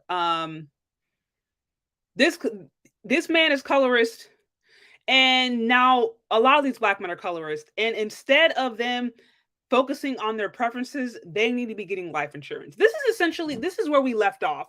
Now, the issue with the breakdown that I found so far that Paris Milan has mentioned is that she is claiming that black men are colorist, featurist, that they don't like black women, and that they don't like themselves. However, the data and research shows that actually it's black women, if we really want to play tit for tat, it is black women who by and large value whiteness, at least when it comes to dating and mating. This is based upon some information that I just presented to you from a PhD sociologist who wrote a book on this about the recent dating and mating preferences. And what she showed was that women of all races have a preference for white men first, secondarily their own men. And they were trying to figure out why. They haven't really came to a conclusion, although one of the different hypotheses that she gave was that thinking that women see white men as associated with power and resources, and they find that alluring. Whereas men of all races, including black men, had a preference for their women. So to me, it's just so crazy to me how we are going here and judging these men and criticizing these men for the very same things that we are actually ourselves doing, or doing worse. And that's what I'm saying. A lot of these issues, they become personal, and I think they become emotional, but they're not logical, and they're not based upon really anything real. Not to mention, I don't understand how a conversation about a man getting deleted by police officers has to turn into a conversation about colorism. There have been black women that have been deleted who have said colorist things. That doesn't mean that they don't deserve respect. That doesn't mean that I don't, as a black person, I won't say, hey, you have a life, I think, that is important. You have a life that is valuable. You should be treated accordingly. And same with Tyre Nichols. Okay, he had some tweets and things in the past that were self-hating. That doesn't mean that he deserved to be deleted.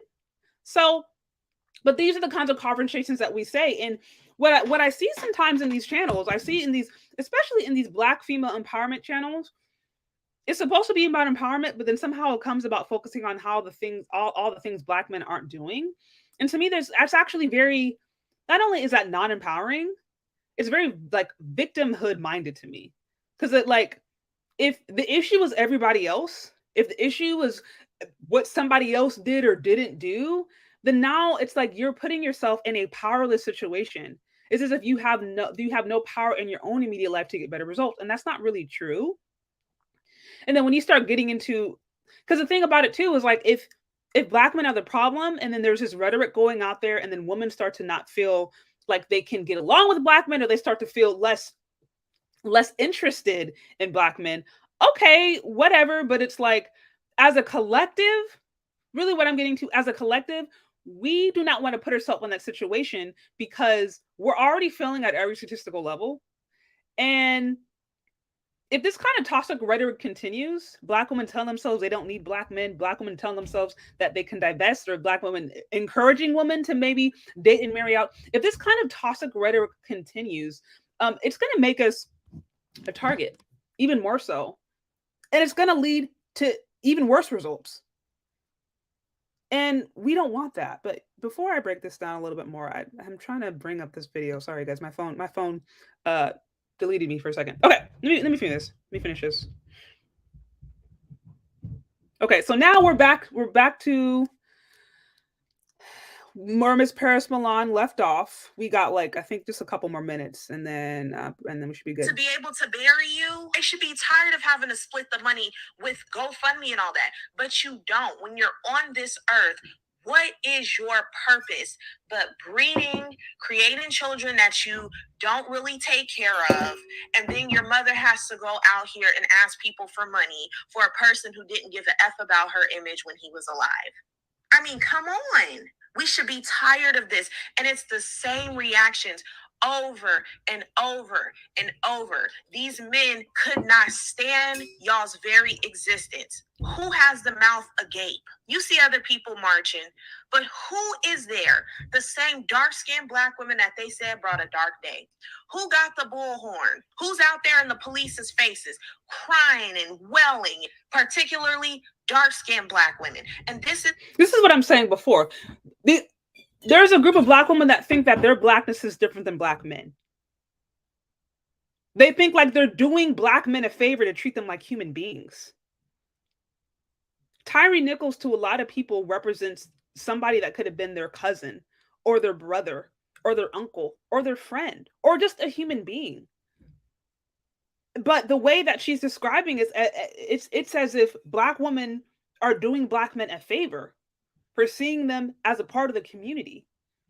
And that to me is a dangerous rhetoric about all this, because that could be your uncle, that could be your brother, that could be your cousin, that could be your friend.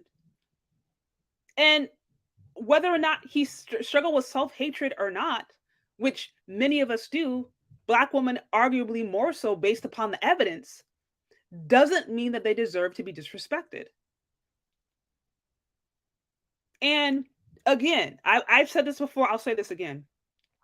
If Black women think that them isolating themselves further and further away from the men who are the most likely to deal with them and the most likely to marry them, if they think that isolating themselves from those men is going to empower them in a system that already has them at the lowest of the lowest, like they're setting themselves up for failure.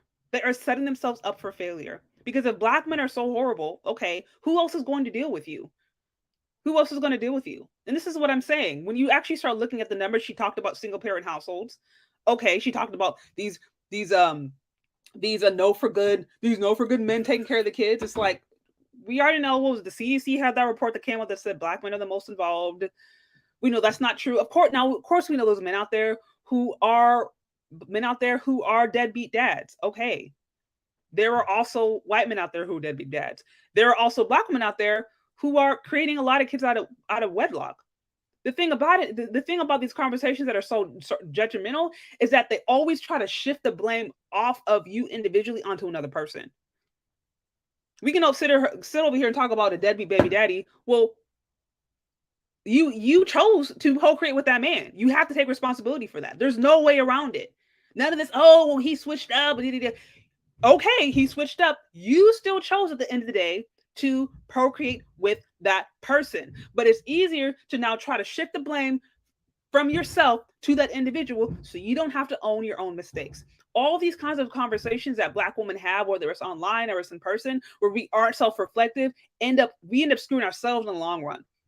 And more specifically, it is a horrible strategy for the collective of us to try to isolate ourselves from Black men when we are already failing at every statistical level, largely because we are not having families, largely because we are not marrying and trying to build wealth, largely because some of us are putting ourselves in situations where we are having kids outside of wedlock, and then we are now having to try to care for some of these kids by ourselves. We're already doing things that are screwing us over. And to try to now drive a wedge further between the only men who are the most likely to deal with us in an anti-Black society where you're already struggling, again, on almost every statistical level, what are we doing? What are we doing? So these constant conversations, they may feel really good and they may fuel whatever sense of anger that we have or satisfy whatever sense of anger that we have. But as far as if this is actually going to help your average Black woman do better, if this is going to now empower her, put her in a different situation, no, it's actually going to make her worse. If you start to see every single Black man through this lens of him being just some colorist, featurist, if you start to see every Black man that you meet through this lens, you're already now moving around with a sense of disrespect. And men can't handle disrespect. They can't handle it. It's just not in their DNA. They need respect. So if you now have already convinced yourself that every single man, Black man that you meet, is not worthy of respect just because they're a man, you're going to have that chip on your shoulder. And then, of course, you're going to have negative interactions with men. Of course, you're going to have a negative interactions with people. It's just going to be a negative domino effect. It is going to be partially your fault. This is how these kinds of conversations make it. Not only does it, like I said, is it just counterproductive, it is destructive, because it gives women a reason to continue in their foolishness and to continue in their toxicity. And it doesn't lead to good results. It maybe feel good emotionally, but the long-term effects of women who see their Blackness as better than Black men, when they actually statistically are not doing well is further destruction. Let me continue. Just the average Black woman, okay, doing this. Yeah. These are celebrity Black women doing this crap as well. You got Sierra, Kelly Rowland doing this crap. So, as I mentioned before, not every Black woman sees their Blackness as the same. So it's crap to have empathy for a man who was deleted, who was wrongly deleted.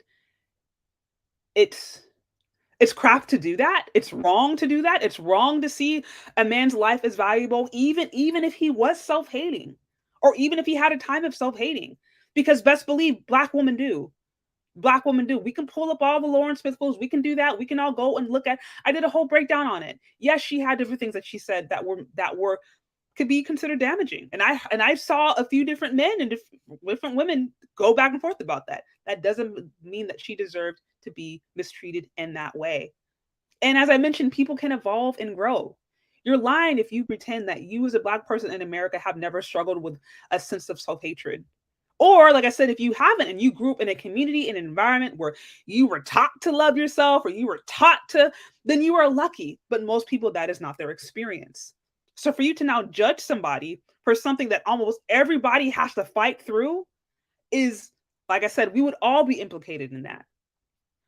Viola Davis, is so many Black women doing this on behalf of Black males. Because that's their family, that's their community, that's their kin, that's their people. If they, who else is going to do it? And this is what I'm saying. Like, people, this is what I'm saying. Sometimes, I think my husband told me this and I was like, you're actually right. It's like, look, you got feminists of all different shades and all different races. But at the end of the day, one thing white women know how to do is vote and act in their best interest. You're not going to have white women going over here. God forbid this was happening to white men. You ain't going to have white women going over here talking about, oh, well, we got to double check and make sure the white man is, did he say something, this or that? Like, I don't know. Like, they know how to vote and move in their interest. They may talk all this feminist stuff, but at the end of the day, they're going to support their men in a way that ensures that they maintain the power and control that they want. It may be a volatile relationship. It may not always be so nice. But they know how to move in a way that ensures that they maintain power and keep themselves in positions of protection. Black women don't know how to do this. We already complain about being the least protected. And they were going out here openly disparaging our men, putting in all these public platforms, talking about we're going to divest to these other races of men who have already made it clear they're not really interested in you like that. Like, let's continue. Also, guys, if you're here, hit that like button. Also, show support to the show. The best way to ensure that your comments are read is through super chats, all that stuff. So, show support, super chat, Venmo, all that jazz. Also, I think I did see. Did I see something too? Okay, yeah. So let me continue. I think I got like 2 minutes. No, a couple of minutes left. Okay, almost there. Have it vetted. I am not saying he deserved to be taken out. But you know that, though. I don't have to tell you that. But as a way to deflect and gaslight and waste my time, you have to say, oh, well, his tweets don't matter because he didn't deserve this. But this is the same person that said he was going to sick up onto someone for calling him stupid. And because Black women, all they need is a Black face. They don't need nothing else. They're going to see a Black face. They're going to run. They're going to march. They're going to protest. They're going to risk felonies. You're going to risk getting tear gas. You're going to hit with rubber bullets. We're not tired yet. If Tyre was Tyresha Nichols and she was perpetually dating white men, the reaction would have been very different. Asia Maynard didn't have anything negative to say about Black men. But what did Black men do to her when she was taken out and there has been no word on any prosecution against the man, Isaiah James Crown? That's what I'm saying. It's tit for tat. And it's, to me, in my opinion, it's very disingenuous because it's like, yeah, there were Black women and Black men. Like, in these whole situations, we want to talk about Asia Maynard. We talk about Asia Maynard. Yeah, there are Black women saying some stuff. Okay, we can talk about Tyre Nichols. Yeah, there's some Black women saying some stuff. Like, are we really going to sit here and try to ask who's being more or less self-hating? Who's doing worse? Because nobody in this scenario is without fault. That's what I'm saying. These conversations, when you really look at it, it's so stupid because Black women are not in the position to try to morally police Black men when they're doing the same stuff. We can sit here and get mad about Asian Maynard. Well, were you guys up in arms when they were talking about deleting black male babies? Were you mad about that? Were you upset about that? Were you upset when what's that one? I think she was that one reporter said, "Oh, black men can't even die right," and that went viral. Were you mad about that?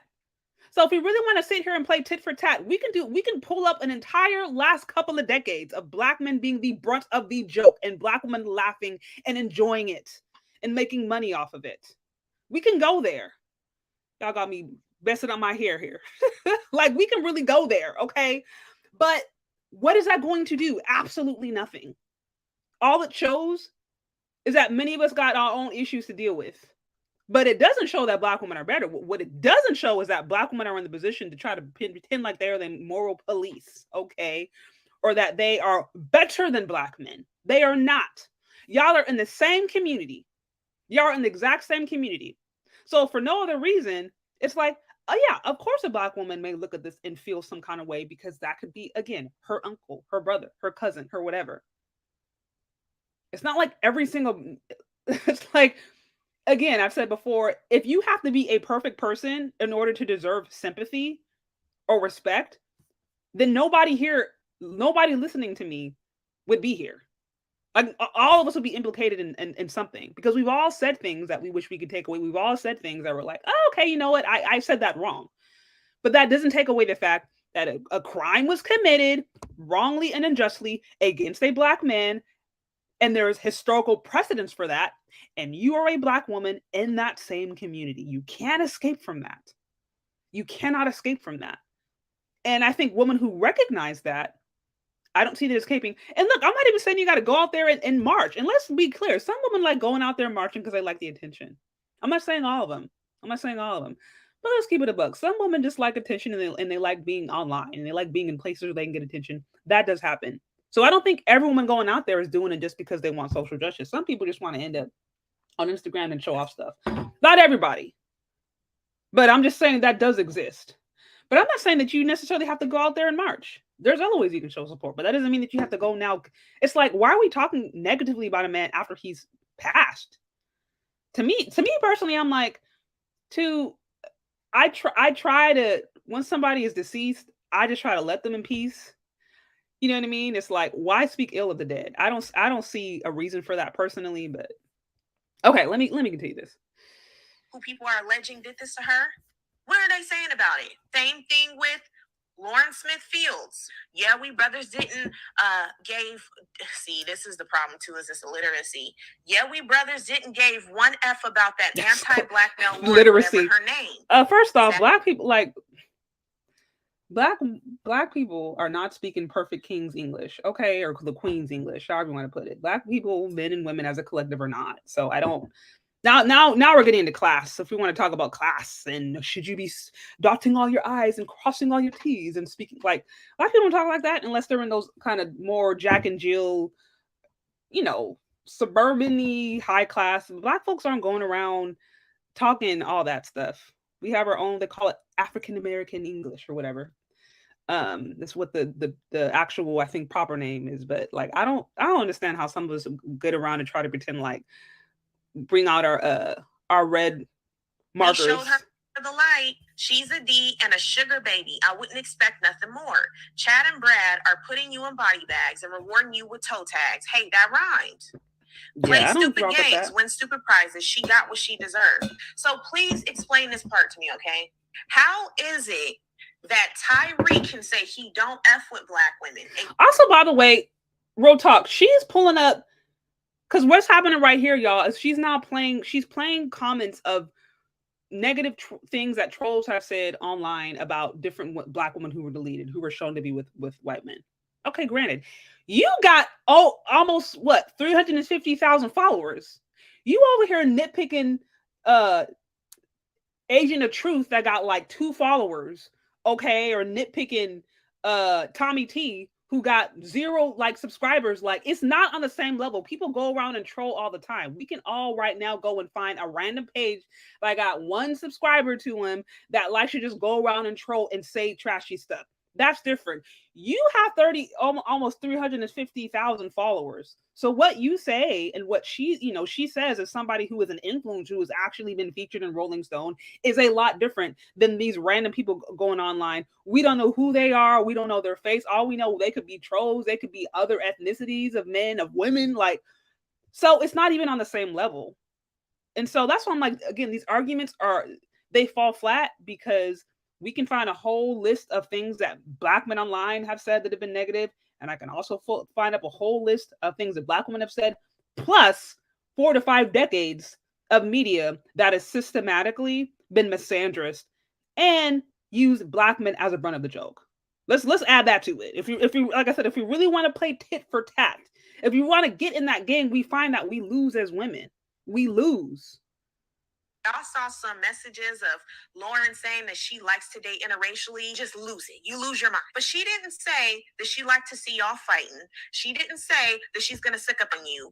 But somehow she deserved to be removed off the earth. She don't deserve that. This is why it's some bullish when they try to tell you it doesn't matter what these Black men said because they were children, because they didn't know any better. Because no, it does matter when it's you, though. You deserve it. When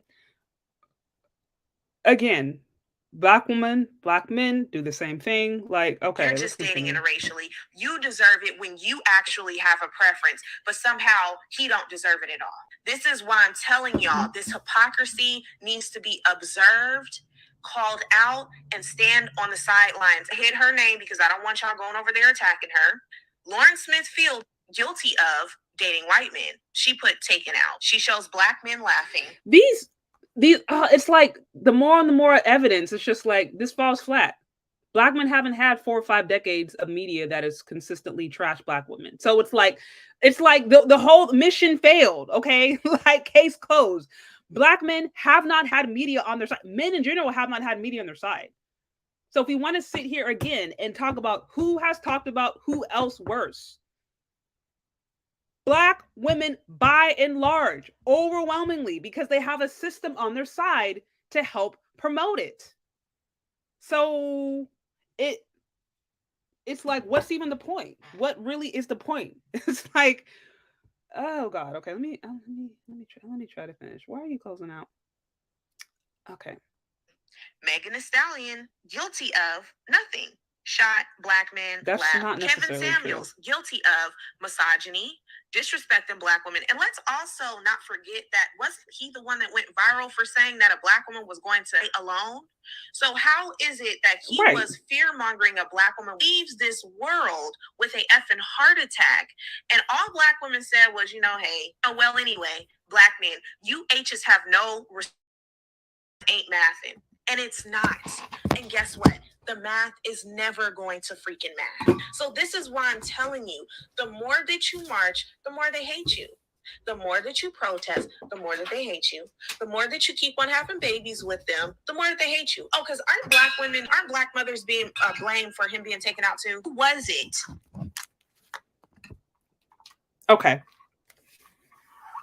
So Black men hate you so much that they're the only group of men who are willing to date and marry you at the highest rate. Black men with all that's gone on, all this tension, still see Black women as their preference when they are for them, at least. And notice in this entire conversation, there is not one moment of self-reflection. There is not one moment of, man, is it possible that I also come from a culture based upon her that has a lot of internalized self-hatred? Is it possible that I could have that too? Is that a faint possibility? Notice how that was never a question. This entire video to me is a reason, in my humble opinion, it's just a reason to not care about men, to not care about Black men, and to continue in the delusion that Black men are essentially your enemies. That they're your enemies. She's saying it. Y'all hear the frustration. Y'all hear the bitterness, the anger that is coming through this. Off of a man's deletion. A man was unjustly died, and somehow this becomes about Black women's feelings? Like, how selfish are we? A man died unjustly, brutally, and this whole talk is about Black women's feelings? Like, how selfish are we? Yeah, he said self-hating things. That's not right. That doesn't mean he deserved to die. Lauren Smithfield said self-hating things. We should make that about Black men's feelings. Or, oh man, well, did she? No, she died unjustly. Let it be that. But why does every single thing have to become about what Black men aren't doing and how they haven't done this and how they not? And yet, meanwhile, we are never going to have a conversation about the things that we're not doing. Like, it's like, get real. My goodness. Okay, we are almost getting down to the end, and then I think I'm going to have a few minutes to open up the call lines. I know some of you guys have been patiently waiting. That took Tyre out. In this community, we're always saying that Black women don't give the quote unquote educated lame or the nerdy Black guy, we never give them the time of day. But y'all never talk about the violence that those men experience. Yes, you do. We have we have movies. Do we not have like movies, entire series based upon this? I mean, going all the way back from What's Love Got to Do with it with Tina Turner. Like, what are we even talking about? What are we even talking about? And also, by the way, what isn't popular is talking about the violence of women, because best believe any time that I've brought it up and I've talked about the fact that, hey, actually, we too can be violent. We too actually have our own anger issues. We have our own self-hatred. Now I'm a mammy. Now I'm a pick-me or a mammy for acknowledging the truth about things that we all see evidently going on. And this is where I'm like, again, I'll say it again. Every single thing that we are judging these Black men for, we are doing ourselves, or we are doing it so much worse. At the hands of who? Other Black men. They're rejected by other Black men. All the Black men didn't like us. At this point, you should already assume, hey, I haven't vetted him. I don't know if he said anything about Black women, positive, negative, etc. I'm just going to stand down. Does that mean you can't empathize? I'm not saying that. No, yes, you are saying that. You're talking in circles. You're doing the things that women like to do when they don't want to be held accountable. You are absolutely saying, just stand by what you said. Stand by what you said. Basically, don't deal with these ninjas. Basically, is what she's saying. But then you don't want to say it directly, because then that would kind of be, that'd be too hard to accept. But that is what you are saying. I understand womanese. Okay, that's what's being said. Like, I understand it. Oh wait, where'd you go? Where'd you go? No, we're getting to an ad. Almost done. Okay, I think we got like 1 minute left. Because I was trying to bring that back. I was like, okay, now we're doing the whole womanese. I'm not trying to say, although I am trying to say, but I don't want to say. It's like, you just said it. Like, you just said it. Oh my gosh. Okay, I do want to acknowledge, shout out to Barry Hamilton with the 449 on the super sticker. Thank you so much. Okay. Also, shout out to Olawale with the 2. Thank you.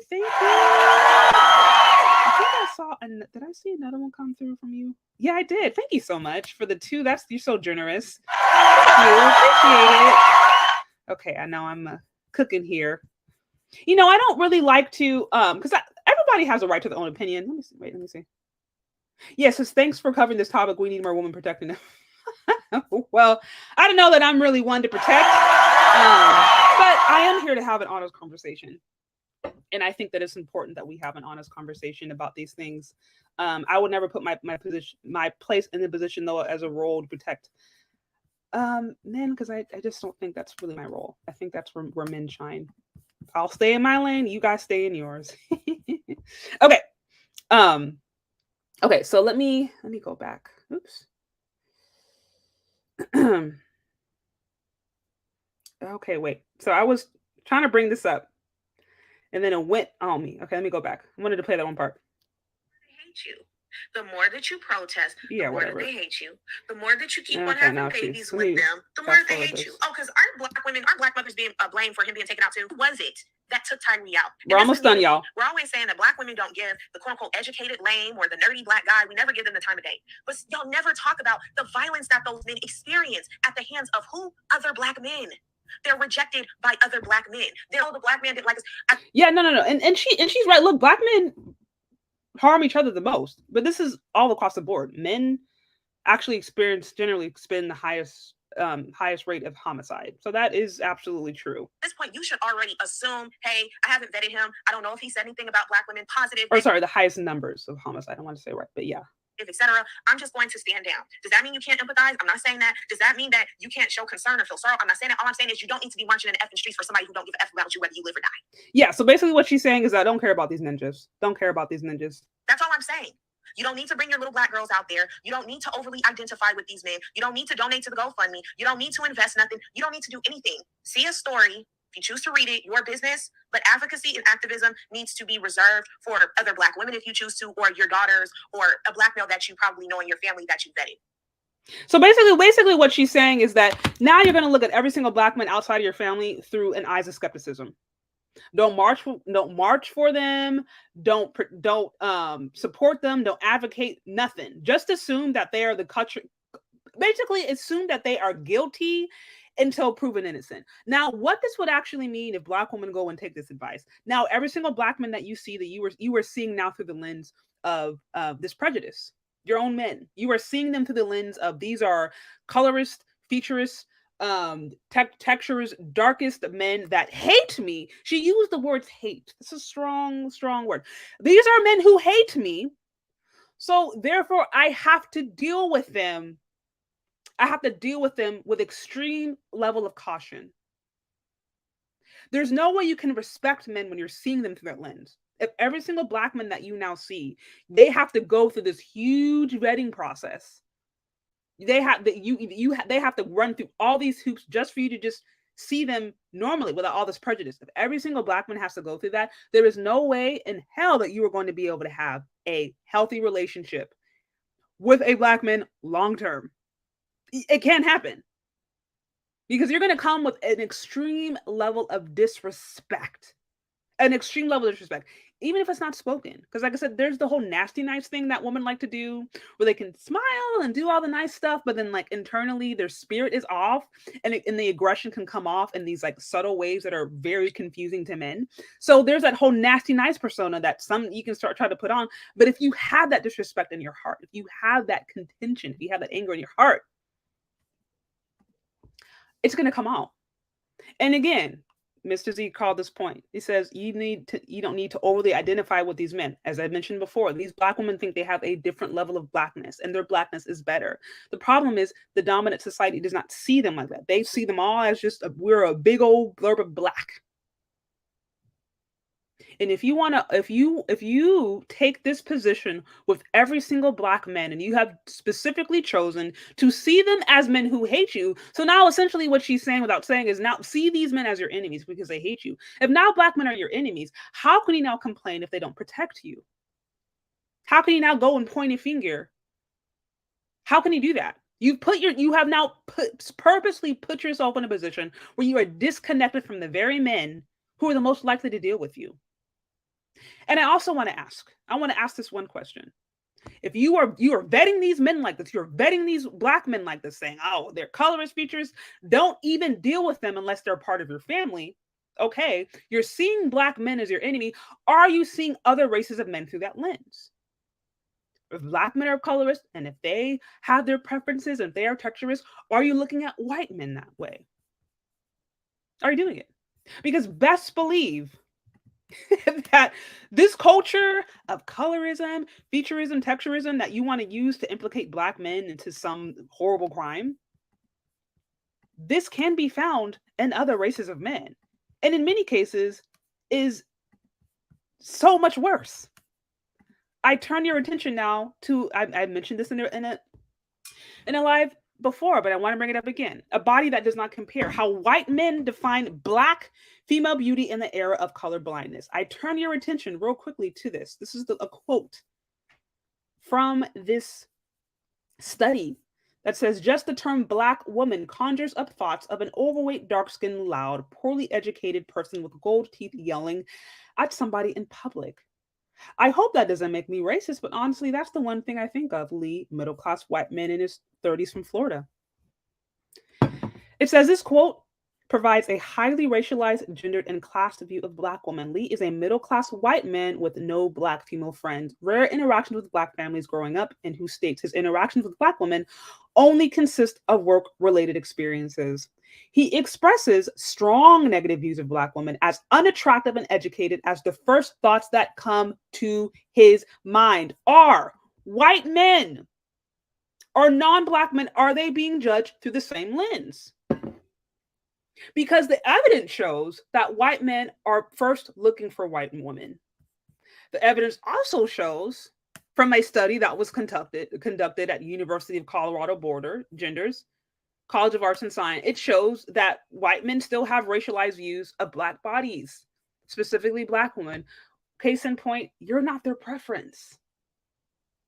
I'm not saying this for obviously for all white men, but you want to talk about colors, you want to talk about featureism, texturism, you're probably going to deal with that if you try to integrate, if you try to exclusively date. So are you looking at white men through the same lens? That's just my question. Are you looking at them? If you're looking at them through the same lens, then okay, maybe no issue. And for every single man at that point, every single man you got to look through and they have to jump through these hoops and prove to you they're not color, texture, feature, all these is. Okay, fine. Maybe that's a fair stance. Now, of course, that's going to further eliminate you, because if you don't have a man in your life, and you are in the United States of America, unless you're making a whole lot of money, there's a lot of a heavy load that you're going to have to carry. And then if you end up having kids, you don't have a man, that's a whole other conversation. But that's my point. It's like, basically, this whole thing to me is just like, okay, Black men are the enemy, so just don't march for them. Black men are the enemy, don't march for them. And again, if Black women take that stance, then we can't complain about not being protected. Also, we're taking this stance. Oh, this is another thing that I wanted to show, because I got so many points here. We are calling Black men the enemy.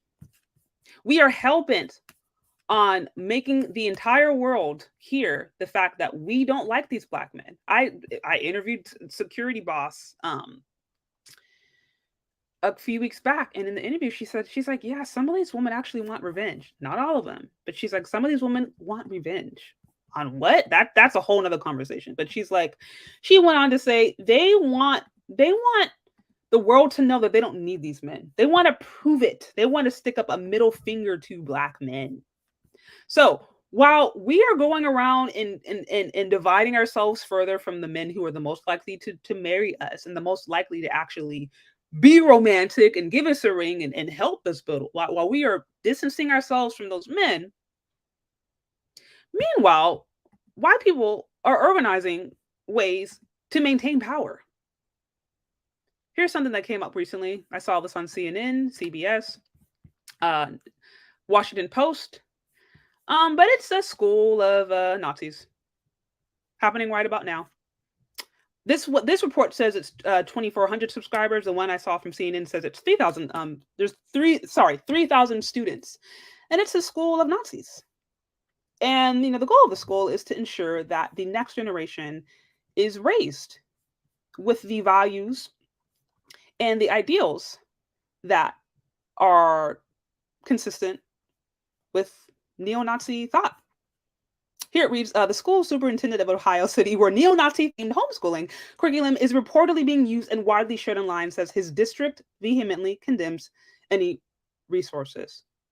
Says the allegations are egregious, yada, yada, yada. The curriculum made national news in an article published online by Vice News based on a report published last week by the anti-fascist research group Anonymous Comrades Collective. The Vice article claims that a couple from I think it's Wyandotte County created the Dissident Homeschool Channel, a social media outlet that distributes its lesson plans for elementary students to more than 24 subscribers nationwide, CNN reported 3,000. The group began in October 2021. It has openly embraced Nazi ideology and promoted white supremacy, while proudly discouraging parents from letting their white children play with other or have any contact with people of any other race. The Vice article reads, admins and members use racist, homophobic, and anti-Semitic slurs without shame and quote Hitler and other Nazi leaders daily in a channel open to the public. The article claims that one of the I think Sandusky parents had written that they were deeply invested in making sure their child becomes a wonderful Nazi. So, while Black women are over here talking about how Black men are their enemies, and this gender war, this silly gender war is going on, at least online, you got white people over there who are raising up a generation of Nazis to ensure that they maintain power or gain power. So this is what we're dealing with. This is why I'm like, when we go out and say these outlandish things, first, we look like hypocrites, right? Secondly, it's actually really dangerous because, by the way, so like, where are you divesting to? Right? Where are you expanding your options to a group of men who've already shown that they prefer their women? And again, of course, we all know, I have friends, I have family members who dated married out. I'm not saying this is everybody, but by and large, the dating patterns have shown and still show, the marriage rates have shown and still shown that men are generally more interested in marrying within their own race. And let this be clear too, the people that I know who've dated married out, it was kind of like a natural thing. They weren't going around with this whole neo-Nazi adjacent self-hatred. It was kind of more like natural. And so they have healthy relationships. But if you're with this whole neo-Nazi adjacent ideology with the Black men, and then you're trying to date and marry out, you're really going to be a target. You're really going to be a target, because if you're attracting people based upon hatred, or you're moving based upon that ideals, that unhealed trauma, those unhealed issues, you're not going to attract anything good. Best believe. You're not attracting anything good. So, while Black women are saying that Black men are enemies, and finding reasons to see their Blackness as different than that of Black men, and trying to find reasons to isolate themselves from the only men who are the most likely to marry them and deal with them. Meanwhile, white people are going around creating schools to raise up a generation of Nazis. They are funding schools. They're creating curriculum to ensure and invest in the fact that their children become very good Nazis, as it was said or alluded to in this article. So, is this really empowerment? Are we really empowering these women? Are we really putting ourselves first? Because, the whole part about this is all about supposedly Black women putting themselves first, while we simultaneously shoot ourselves in the foot. Isolate ourselves from the men who are the most likely to marry us. And let it be clear, it's like, okay, why not just not end up with a colorist person? Like, these, again, we traffic in extremes, as if all Black men are colorist and then no non-Black men aren't colorist. It's like, that's not reality. Why don't we just actually deal with our own self-hatred? And by the way, if you are attracting people who are self-hating or who make you feel some kind of way, maybe there's something unhealed that you need to deal with within. At a certain point, we have to start to look in the mirror and encourage ourselves to be self-reflective and be honest. But instead, it's easier and popular to judge men. It's easier and popular to just, to promote misandry. That's popular to do. You can get money there, you can get clicks, you can get views. I admit it, you can. But it's going to hurt us in the long run. And in a country that is becoming more increasingly dangerous, or I'll say this, the tensions are rising, racial tensions, economic tensions are rising. In that kind of country, you definitely don't want to be unprotected. And if you align yourself with this kind of toxic rhetoric and you treat the men around you with this blatant level of disrespect or this low level of contempt, as Kevin Samuels mentioned, you're making yourself an easy target. Because as the gentleman mentioned yesterday, as I was talking to him, he said, look, you got men out there who they are targeting Black women who don't have fathers, who don't have men in their lives. Some of these men are targeting them, seeing them as easy victims. And that is dangerous. This is the climate. They're raising the same time. Christian nationalism is on the rise. The same time, they're creating schools for neo-Nazis. At the same time, marriage is on a decline. Other races of men have already made it clear they prefer their women. At the same time that this is happening, Black women are saying that they're the enemies of Black men. We got to stop this stuff. Because Even if you don't feel like it's hurting you directly, in the long term, it will. And it already has to a certain extent. We've already seen the ramifications of a few generations of women who feel like they don't need men. We already see that. And if we continue, it becomes worse. And for those of you who say that Black men don't, that's wrong. There is history alone shows that there is plenty of towns, there are plenty of communities that Black men and Black women built together. Unfortunately, under the system of anti-Blackness, many of them were struck down, many of them were burned down, many of them were done away with. But we can't say that they haven't built. And if you do want to build, if you do want to see a better future, you seeing Black men as your enemy isn't the way to do it. Because if you think white men are gonna come along beside you and help build the Black community, no. Like, history would show you different. So again, this, like, no matter how you spend this whole self-hating idea, this whole self-hating narrative, it's only gonna hurt you in the long run. That's all I'm saying. And I wish some of us would just be honest about it instead of deflecting our self-hatred onto other people. We just admit that we have it ourselves. And yeah, there's some Black men who have it. I ain't gonna sit here and lie, of course. That's a byproduct of being in the system. But let's talk about Black women's self-hatred for a moment. Let's get real about that. Because I think, based upon the evidence, that's the elephant in the room. And unless we deal with it, then ain't none of y'all gonna be healed. But what do you think, guys? I have a few minutes if you want to call in. Drop the link. Also, guys, if you like what's going on here, hit the like button, show support to the show, support your favorite content creators. The best way you can ensure that the content that you like and the message you like gets forward is by supporting it. That's the best way you can do it. By supporting those, all that stuff. So, like, subscribe, comment if you haven't already, and show some love. Super chat. We can talk about it. Okay, looks like we got a few in the back.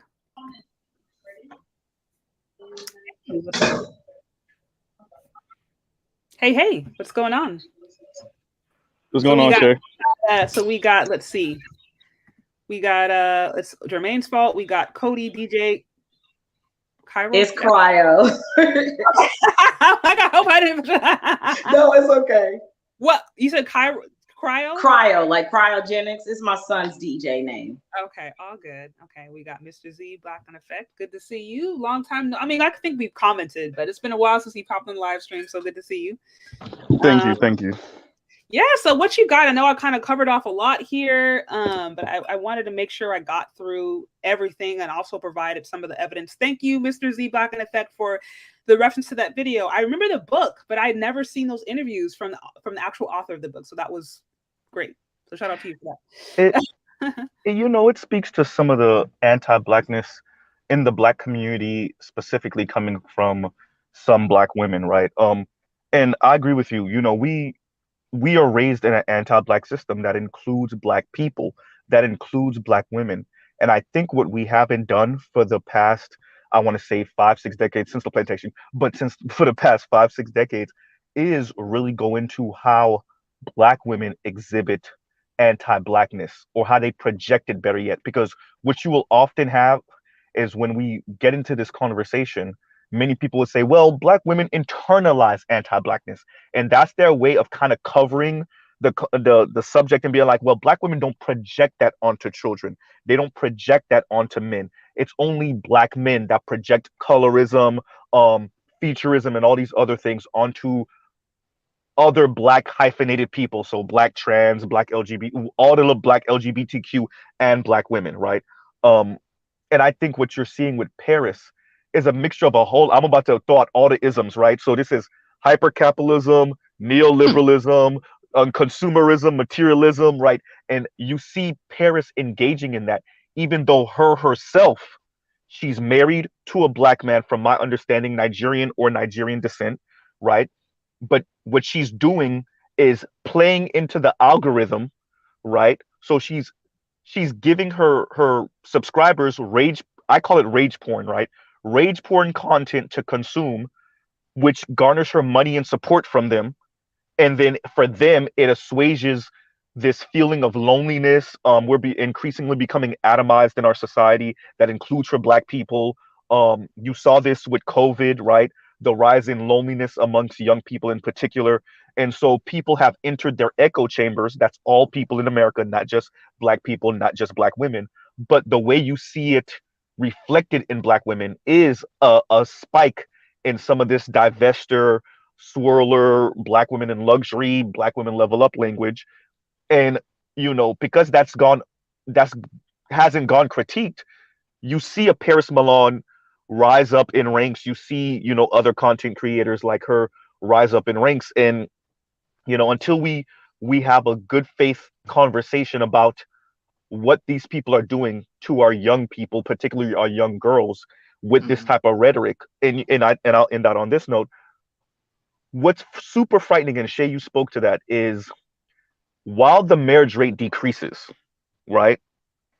Right, while the birth rate decreases, while you have this choking of the middle class, and this is where Black people are, right? Working poor, working class, lower middle class is where the majority of Black people are. You have these content creators like Paris speaking the way she does, and that's super dangerous. It's dangerous for Black men, yes, but it's really dangerous for Black women who are already suffering in this society, right? And so, and I'll end out with this. What Paris does is she's running out the back door with all the money, right? And then her subscribers, who are mainly in their teens and 20s, right, and maybe early 30s, they're going to be the ones, regular, degular, everyday Black women, who are going to be the ones on the outs. And I'll pause right there. I just want to say this goes into what I was saying before, that Black men are just tools. A Black man and a white man can do the exact same thing, whether it be protect or provide. And when a Black man does it, it is seen as that's what you're supposed to do. When a white man does it, it is romantic. It is heroic, right? When she talks about, these divestors continuously talk about how they're going out and marching for Black men. Mind you, when it happens to a Black woman, the same women that were out there marching are there again. So are they? Did they just? Was it a? Did they sleep over? Did they wake up the next day and it was, oh, well, let's continue marching. It's a Black woman, but we'll wait. These Black men are martyrs for everyone's movement. If you go to a Black Lives Matter movement, everybody is there. LGBT, Antifa, Proud Boys, everybody's there trying to get their point across. And you know how you know it's not about Black men? Because the results and the reward, none of it has gone to Black men. Nothing has changed for Black men. You've got laws being passed where you can't say the G word in Florida.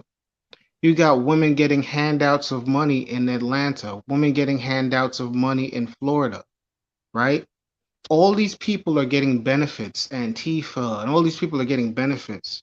Black men are getting nothing from years of marching. You look at the Black Lives Matter manifesto that was on the website. It was all about feminist stuff. It was all about putting Black women in the forefront, giving them power, right? So all of this stuff about them marching for Black men, all of that is a lie. This is, Black men are unwilling martyrs for everybody's else's movement. We're just tools. That's it. And I know people want to say, I'm not saying getting your passport and leaving changes much, but it's pick your poison. Because this little study that she shows, I'm sure it applies to Brazilian women. I'm sure it applies to Filipino women where they prefer white men over Black men or whatever. But it's pick your poison. You're gonna have a woman that prefers white men, but she'll cook, she'll clean, she'll adore you, or whatever the case may be. Or you're gonna pick a woman that culturally hates you and thinks white men are better than you, and you're gonna be the cleanup guy. Pick your poison. I'll close right there. Okay, so we got what was it? We got Deanie on the channel, Kevin C. And I don't want to butcher your name. You told me and I forgot. Any of you guys have feedback to those comments or anything you? Yeah, and it's just call me Cody. Cody is my real name. Okay. I've just learned about Paris Milan, and what she did, pulling up his tweets, really was uncalled for. I'm not understanding why Black women keep shitting on the graves of Black men. They wait until they're dead and then talk trash about them. Like, they're not very brave at all, and it's not all Black women that do that. But what's happening and what I see is that there's too many of them that are acting like that. It's like they're rejoicing every time a Black man dies. And there's two of them in your chat, Asia Graves and Miss T. They have been in there every single time you mention something in the in an article saying, you know, statistics about Black women. Here we come. Black men too. Black men too. Oh, you guys like snow bunnies. Oh, you guys like snow bunnies. Like, grow up. I'm getting sick and tired of every time a Black woman doesn't agree with something, they have to go for the jugular. It's uncalled for. And then you want to run around, we need to be protected. We need to be protected. Who is going to protect a female that sits up and collectively not only talks shit about them, not only talks trash about their men, but they come out and they say horrible things like delete all Black boys. And then it's like, yay, let's rejoice. That was so funny. Like, that was great. Exactly. Acting like children is disgusting. And then you expect for you talk like that, you trash these men, and then you want to turn around and ask for protection? Like, who do you think you are? You guys are not above reproach. There are a lot of Black women, they're overweight. You know, they're mean as hell. They're so mean for no reason. Apparently, the kitty cats, they not taking care of that either. And like you said, we're failing in all statistics. And you want to say that, oh, Black women are the culture. Okay, well, then the community is dying. Thanks a lot. Thanks a lot for nothing. I'm the only girl out of 4 boys. I grew up with 2 parents. Me and my dad are probably as tight as a mother, as a daughter and daddy can be. I have a son. So I'm not going to just keep sitting here and listening to these women trash our men and not say anything and not stand up. So for all the fellas in the chat, advocate, I'm going to stand up for you guys. I'm going to be loud about it. So if there's any ladies that don't like it, I don't give a crap whether or not you don't like it. You all have been talking loud enough. You've gotten all of us in a bind. They're starting to lump us all into one category. And we can scream as much as we want to. Oh, not all of us. No, it's not all of us. But we keep saying it, and it's falling on deaf ears because the fellas are tired. And I don't blame you for being tired. I mentioned earlier, like my dad's from Bermuda. You see, most people think that I'm Latina. They think I'm Dominican. I literally just lost a job. This lady would not hire me. And this Black lady would not hire me because she thought I was a Latina. And told me to my face this. And so Black women have not been the nicest to me my entire life. I don't blame that on all Black women. My best friend is Black. I know that all Black women are not like that, but but for Black women, one Black dude hurts them, all of a sudden all Black men suck. All of a sudden, oh, Black men are this, and they're not protecting, and they're not building, they're not leaders. I see the passport movement as Black men being leaders. They're leading their butts someplace else and not dealing with the crap that they have to deal with back home. But I mean, think about that. You know how tired an entire group of men have to be to say, screw this, I'm grabbing my passport and I'm gonna try and find somebody somewhere else? And you think that's okay? And then you keep talking and you keep talking like you're not making it's not a good look at all. And then you want to talk trash about the passport bros because they're leaving. And it's like, hold up. My dad, like I said, my dad's from Bermuda and I've been in Bermuda. I know what y'all do. I know what y'all do when you go to islands. I've heard it. I've seen it. They're disgusting. And they run up on younger men. My son is 12. He looks like he's 15. There are grown women that are staring in my son's face. Ooh. That is an issue and a problem that Black women don't want to bring up. They always want to drop that on the men. There is a really big problem going on here. There's a demographic of Black women that are just not, they're not going to make it because they don't want to try and make a change. But I think it might, even if they do want to make a change, I think it might be a little too late for them to find something proper. So I would much rather like to speak to the younger generation and get our hands on the young girls so we can be like, hey, the baby mama culture, that has backfired horribly. Not only has it splintered our community, but the adults that churn out of these households, the men and the women, are not doing very well. And we gotta stop that. Like, for her to go on there and trash that boy, he got the life kicked out of him. And for her to go back 10 years later and pull up his tweets, and then you want to plaster it all over the place.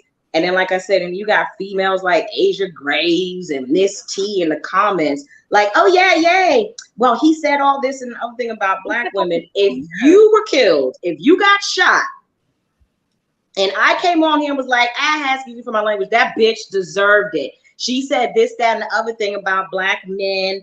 I hope her grandmama kicks the bucket. If I went on there and did all that, then I'd be an awful, terrible person. Yeah. So for you to co-sign any of that, that's disgusting.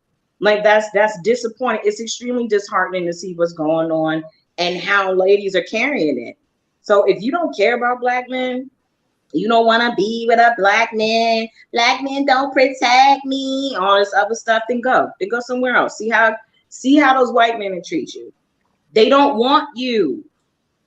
They don't want you, and they will tell you they'll break you off. Everybody will break a Black woman off. They're not going to deny the sex, but they're not going to marry you. They're not going to put a ring on it. They're not going to have any kids with you on purpose. Well, so for her to do that, it's heartbreaking. It's heartbreaking. But your channel, Dee Dee, I love me some Bella rings. Shout out to her. Lots of Bella. Crimson Cure, Chantel, all of them. I'm happy that your channels are up, because at least like women like me have some place to go and be able to speak and say something, and just to let our fellows know, like, we don't all think like that. All of us are not going to say, I don't think like that, I'm not that type of female, and then not say nothing. I'm not part of the sisterhood. There is no sisterhood. Excuse me for my language again, Miss Sade. The first time some dick comes around the sisterhood, it's a wrap, and y'all know it. And you know it. The first time some penis comes around, it's gonna splinter. So the sisterhood thing, and to protect Black women, you're doing a horrible job with your little sisterhood and the protecting Black women. Horrible. And I'll land my plane with that. No, you unpacked a lot there. I think the reason. Fire. Right. No, I'm glad we're having these conversations, because, first of all, as a Black woman who loves Black women, has Black sisters, knows beautiful Black women, I do get disturbed seeing the different stuff online coming off as a representation of me. It's like, I don't identify with that. You know what I mean? And so it's like, I don't have hate for none of these women, but at the same time, it's like, if we don't speak up and share that, look, we're not all rocking with that misandrous, delete Black men, but then protect us Black men, like, rhetoric. We don't do that. Then these men are left to think that the loudest message is the true message. And that's, to me, I think, is where being silent and not sharing, not supporting those who are sharing your message, not you yourself, speaking up. That's where, again, the silence can become complicity. The silence can be like, okay, well, nobody's pushing back, so I guess they must all agree with it, So I always appreciate women coming on and sharing a different perspective, or just being like, look, we don't hate Black women. We don't see y'all as the enemy.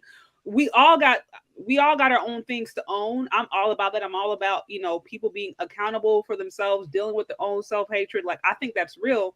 But I always find it so funny how Black women want to pretend like there's some pro-Black activist, and we just be doing like we just be blatantly self-hate, like blatant, not Shay, even what? like, yeah, you can go. No, my apologies, Shay. It's something you touched on, and I touched on it too. The Mm-hmm. thing that was so disgusting is how far back she went, and like Miss Cody was saying, because all of the more recent tweets, you could see he was getting his mind right. And Yeah. there is something to be said about being in the black belt. Tennessee is part of the black belt. There's Mm, something to be said about, and I haven't been to California, I want to visit, but going from Sacramento to yeah. Tennessee. So he was getting his mind right. And so she went further back, and then she called it social justice warrior. Like, this is that weird racist white conservative talk, right? Like, So mocking the man. So the man get his mind right in recent years. So you go back damn near 10 years to bring up, oh, look at what he said when he was immature at 21 years old. Like, who? yeah. The character assassination. This is like Trayvon Martin level character assassination, y'all. For real. And I'll pause right there. Man. And I wanted to kind of touch on that a little. Am I coming in clear? Because sometimes Yeah. my audio could be Mhm. janky. So like when you started this up, I was like, this is deja vu, because I remember specifically Toby Obumseli Yep. about a year ago, and you had a pretty fire panel on there. I'm not just saying that because I was on the panel, but it was a lot of difference of opinions, some radical, and it's not just women that do this, where they kind of hold these men accountable for things that they said as a child, and it's kind of ridiculous. If there's any advice that I have given to my family and to people that I mentor, it's that to scrub your social media completely. Like, it's not even worth it. You don't know what you can become, or you don't know what can happen to you. Unfortunately, with Tyre Nichols, but just scrub it completely. It's not worth it. Like, sure, you could have your own private community or your own private text group, but social media and the way how it's being weaponized is it's crazy. And Paris Milan has a pattern of doing this. She just came off of canceling Chef Way, who had some similar not so pleasant remarks about Black women when he was in college or something like that. Like he lost his, I think he was a district attorney or something like that. He lost a pretty high position off of old tweets. So, some of these Black women are really the face of cancel culture now. So if there's anything I could stress is delete your social media. Like, you don't know what you don't know what you might have said in a bad headspace. I don't have a social media. That's smart. You smart. That's smart. I remember when Facebook was coming out, it was only to like colleges, and then eventually they expanded it to everybody. But I after getting into a breakup over Facebook, like this is way back in the day, I got rid of it. So if there's anything I could stress to somebody is just get rid of your Facebook, keep things private, love who is around you, and that's all that matters. Because what they're doing with this Tyre Nichols, just completely ignoring his humanity as a person, is wicked. It's absolutely wicked, and they don't care about the mother, they don't care about the stepfather, they don't care about the family. It's just, oh, I am in Black man rage mode. Let me see who else I can convert to get on my team, and all hell be damned. I'm just gonna go fire and brimstone. And unfortunately, this is part of female nature. Like, hell has no fury than a woman scorned. So this should not be surprising to us as men that when they go yes, to 100, yes, it should. Because the only way that you're gonna turn it around, you guys have to be surprised and say something. I don't care about hell have no fury, okay? Hell have no fury like a female that's pissed off at another female too.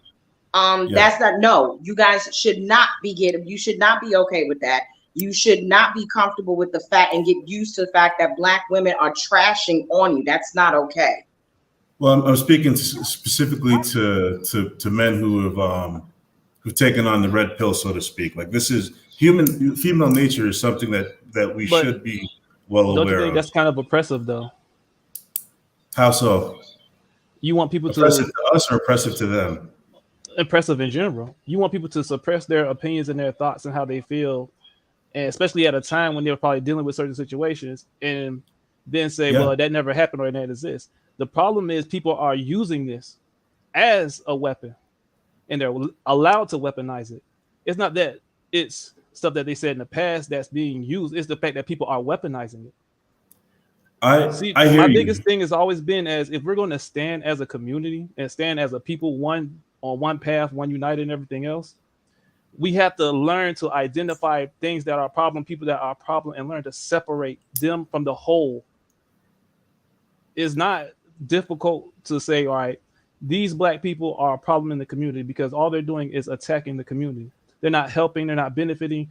They just want to this, that, and the third. Then we need to separate them and say they are no longer a part of the black community. I have a question for you. Why is it that we always have to eliminate these people from the community, but the divestors have free reign to say whatever they want? I see no one go against divestors. Now, ever. see, you're on Sade's channel. But I will say this. Yeah, that's like, true. I have a whole playlist. I was gonna say, like, the thing with divestors, if they want to separate themselves, then they're automatically unidentifying as black. They're automatically creating a separation between themselves and the community. So there's no reason to really address them in general, because they've already identified that they don't want to no part of the black community. They want to be separate from the black community. So there would never be an issue with divestors. But it's the people who claiming that they're a part and they're for and they're supporting and they're doing this, that, and third for the community, but they're causing more damage, more collateral damage, more destructive damage. Yeah, divestors are damaged. Divestors, I'm sorry, divestors do need, that is a terrorist group, okay? It's one thing for you not to like a certain group of men. That's fine. You don't want to date black men, then try your hand with dating men from other places. But for you to sit up and say stuff like, oh, well, we found out that every 18 minutes a black man is killed. We need to shave that down to 15. That's terrorism. You are encouraging somebody to take more black men out faster for what? Divestors need to be pointed out, and they need, if you want to go, if you don't want to date black men, then that is fine. But the destructive language and the way that they come at people that do not, who are like, okay, if you're going to divest and do your thing, but for you to try and scorch earth all black men because you don't, that's because exactly what you've been hurt, that's not right. That's not right. So that's not a divestment. I'm going to say something to flip. I'm going to say something to flip y'all up right now. So Tyre Nichols, when he was 21 years old, or Toby Obumseli, people would have classified him as a divester, right? They would have classified them as a divester based on their actions and their words at the time, right or wrong. Would have classified more like as a divester? maybe more like a SYSBM or something like that. Maybe something more. Yeah, but more not like, a divester. Yeah, but like saying dark bitches bring dark days, or like Chef Way saying black women as punching back, which he said is a fake. Yeah, that punching Chef Way, that wasn't cool. So I mentor a young man right now, and he went through a very hellacious breakup with a black woman, and he went scorched earth for a while, right? So like some of the things he was saying was wild. I'm not gonna lie, because like I love black people, but I know that this was a moment in time, and this is redeemable. So I'm not as hard body as to say they will always be that way. Now these content creators, on the other hand, are a different story. Like Paris Milan, I put in a different category. Divested Zealot, I put into a different category, because they're basically proselytizing and trying to convert people into this whole toxic. Exactly. Like you said with this terrorism, like those people I put into that category. But these young people that say some crazy stuff every now and then, I'm not as hard body with it. Like, to be honest, because Tyre Nichols, if you had met him 10 years ago, you would have called him a divester. Like saying my kid is so white, I'm like, that's wild. But again, The other thing too is that so black people don't get any grace. All right. So remember that No, young I- black Yep. woman who was fired. She got a high position, a high level position at a major magazine. She had some tweets that was, and actually it was about Asians or something. And then That was gone. recent. All right. Now that was 10 years before. Now keep in mind, Josh Allen. This is Josh Allen, Buffalo quarterback. He was in the playoffs. He's a good dude, but he had similar tweets that came to haunt him just before he got drafted. That dude's in the NFL right now, thriving. See, so that's just the difference. And so this kind of points to what happens with this toxic language that's being spewed by the divestors and the black male misandrists. It's literally allowed. Like this is what obviously, if we could shut this down, we would. But as a group, we can't shut it down because we just can't do it. We don't have the economic backing and the political backing and the strength necessary in order to get it done. That's what it's always very cowardly to me. People punching down. That's what I see. I say, and I tell people that too. It doesn't matter what your race is. When you start coming at black people, even if you're black, you may not be being racist, but you're anti-black. So all of that being said, I'm like, it's very cowardly because you don't ever see them doing this to Jewish people. You don't see them doing it to the Asians or the Hispanics or any other group. It's just everybody loves punching down on black men and even black people to some extent. Yeah, like that. It's very cowardly to me. Yeah, like that one situation. I can't think of his name. But it was he was like the owner. He's like the owner of I don't know if it's like an NBA team or NFL team, but he was found to have been picketing. What are you talking about, Jerry Jones back in the 90s? Jerry Jones, yeah. On that picture, Jerry Jones, 1957, standing there being a little white supremacist. Not letting those black kids in school. Yeah. Yep. And you know what? He didn't apologize. Meanwhile, Kyrie Irving had to go through a 6-point checklist. See, they set the standards on what it means in order to do that. But the reason they can enforce it is that they have the political and economic power to do it. And remember, there's no laws to protect black. There are no specific or exclusive laws to protect black Americans because if you put those laws in place and you have to enforce it, we're going to make you enforce it. That's why there's no laws. There's laws for everybody else. But there's no laws. There's no laws because black people don't count as people. Black people count as property. You have to remember your history. First off, the United States bought the West Indian Trading Company, so they bought the rights to control black people in the first place. Secondly, Abraham Lincoln only freed slaves in southern states. The northern states were still allowed to have slaves and people as property. Remember, Texas may have been the last state to get slavery only because they were still being a rebellious state. And that's the only reason they were the last state and we had Juneteenth. But outside of that, the biggest... Yeah, but I mean, at this point, we're 150 years past that. I mean... we're still 150 years in the back. The thing is, you have to look at how we deal with our time and our situations, right? We're still having the same fights, arguments, debates about the same stuff that they've been talking about since Marcus Garvey. Absolutely. And everyone else. The problem with our community, because if this were the 1930s, then this would be going on every day. There'd be a black person being slaughtered every day. Yeah, but see, the biggest problem, black woman being attacked every day. It is, but it's just not. It's just not. I want to say, I forget the term for it, but it's sensationalized. It's not being sensationalized as much. It's only done. Wait. Remember what Paris Milan said? Every 8 minutes or some crap like that, a black man is killing a black woman. Every 8 minutes. No, it's 5.5 hours. It's every 5.5 black femicide. Yeah, that stuff. I know exactly what you're saying. I think you already did that, covered that shade, but everybody knows this. I mean, that's not true. That's just some stuff they say about black women in the I guess what do they call it? Is it the black woman sphere? What do they call it? I don't even black know. Women empowerment sphere, like a field of hyenas. That's what it's called. The field of hyenas. Does anybody remember the? Well, it's a lot. Does anybody remember the video? The list on what black women are dying from.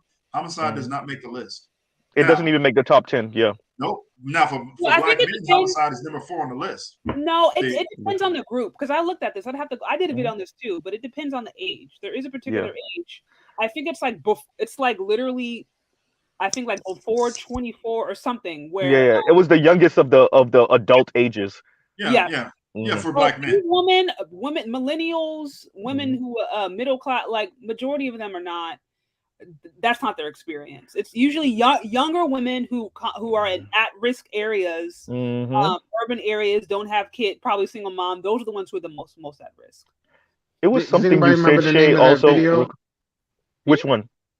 One video Shay was just talking about with the statistics on I broke it down. I'd have to find it was a live I did where I literally I Yeah. looked at for black men and black women specifically, and I looked at from the different age ranges, what was killing, what was or deleting them, and by and large, for sure, heart disease was like primary for black women, like what they're eating. If we really want to talk about it, It had to be at least like six of the things on the list was like food related, at least. of course, Yeah. we don't want to talk about. Mm-hmm. Yeah. So there's something that Shay spoke to earlier, and I think this is gonna be a major issue for men and women across Western world, particularly America, even more particularly in the black community, is the class divide because of the education divide between men and women. And I think this is going to, until we get a hold of men not attending college and university, or dropping out more than their female counterparts, which only exacerbates the issue by the time we get to by the time we get to graduation. What you will have is more and more women, particularly women of color, who are graduating college and university, and there's going to be a class divide. There's going to be a class divide between the men and the women, and you're going to hear more and more of this type of rhetoric, right? Because they want upper middle class and rich lifestyles, and they're going to be, like Kevin C said, punching down to working class black men, because much of the critique is of a particular type of black man, right? The derogatory way the pookies, the dusties, most black men would fall under that, because most black men are working class men. We already know, excuse me, the wealth issue with Americans in general. So the Paris Malons, excuse me, and the other content creators that kind of speak this way, they are practicing a certain level of classism, and I that's why I'm incensed by all the other black women that follow this. And I'm like, I know y'all don't got no money though. I know y'all in your 30s still living at home with your parents, but yet y'all listening to Paris. Like, that's what that might be the most like insidious thing about what she's doing, is like filling her subscribers with this type of rhetoric. But I know these people are struggling, right? So, and I'll pause right there. Like, I'll say this, and I'm gonna go out and let y'all have it, because I'm focused on other things at the same time while I'm talking to y'all. But the biggest thing for black people, I've stated this like on multiple times to multiple people, is that we need to establish, first off, a national identity as a people, which means one organized order, not multiple organized order, not multiple and separate groups, one national identity. And then we need to establish ourselves as a place of operation that is recognized as that capital, so to say. And what we need to push for is our separation from every other group and organization, because right now the biggest problem within our community is integration and the integrated mind state of majority of our people. Everyone works towards trying to fit the narrative that these white people spin that we need to be fulfilling, instead of us working toward filling the narratives of our own group and filling out for ourselves.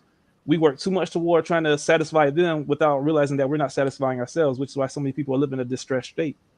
So my thing is for us to push toward having a national identity and a separate identity from the rest of everyone else. Because once we establish our separation in our own national identity, then we can take all the people who are not a part of it, who are causing problems, like chicks you're speaking of, and put them out and say, well, look, y'all don't speak for us because y'all not a part of our organization, not part of our nationhood. Y'all not part of our nationality. So whoever you're speaking on is, you know what I'm saying, is irrelevant. And see, that gives us our power base. That gives us our economic standpoint. That gives us all the things we need to establish for ourselves once we gain our nationality and our nationhood. Because once we get our nationality and nationhood, we're recognized as a people on the, not just here in America, but across the globe and the world. Brother, I hear you. That ain't never gonna happen. You're dealing with the most powerful nation the world has ever known. No, number America one, is not the most powerful nation. it is the most powerful nation the world has. I hear you, brother. That sound nice, but the most powerful nation the world has ever known. They go halfway around the world and eat other governments for fun. Okay? No, they go halfway. So listen to. I hear the feel good stuff you saying. That sound nice. I hear you, brother. I hear what you're saying. I heard it a million times. It sound nice. What I'm telling you. What I'm United telling, States and still Kevin went to C war. is in the Yeah, has been in the military. What you say, yeah. you go watch the documentary Mississippi Spies.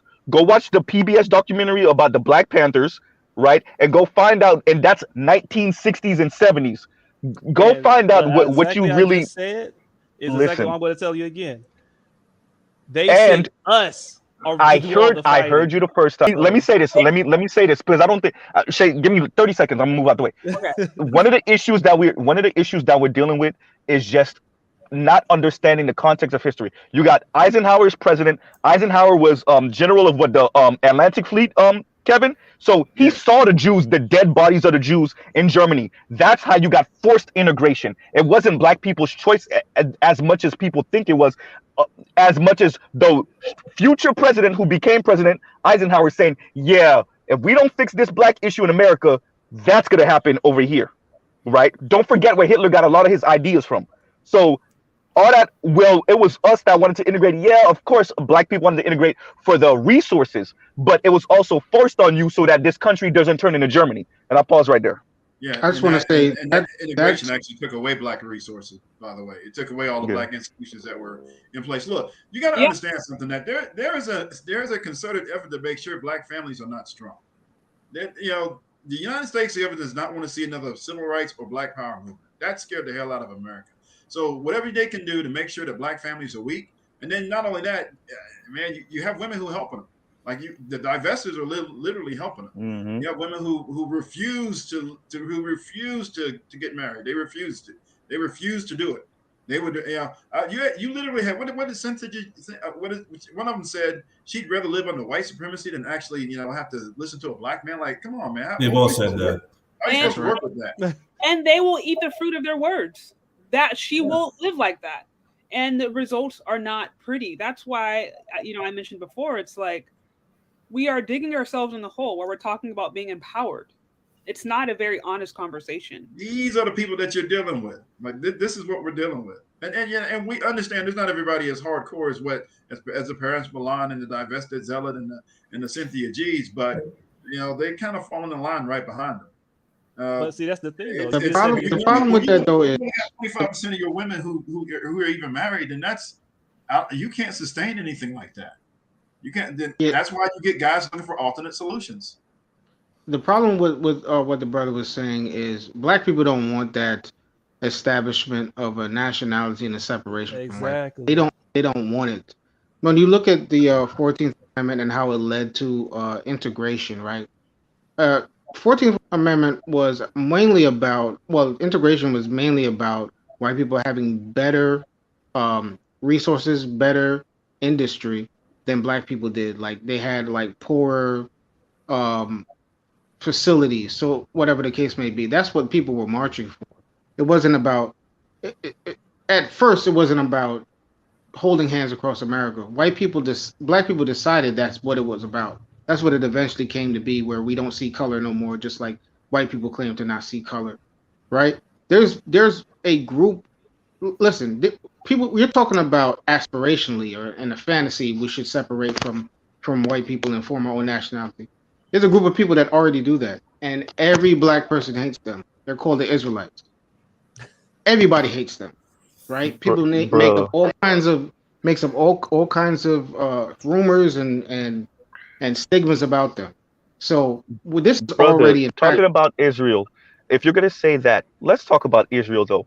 How's separation working for the Palestinians right now? So far off topic, guys. Yeah, I know we I have, was but literally and about it's to true. say But that, like, can we say what's that? important, because It's this not, is though. part of the conversation though. It is. Because Let's what ends not up happening. I'm sorry, Shay. Go ahead. I'm sorry. No, I was saying, yeah, let's just try to reel it back. I don't know how we got Okay. on You think?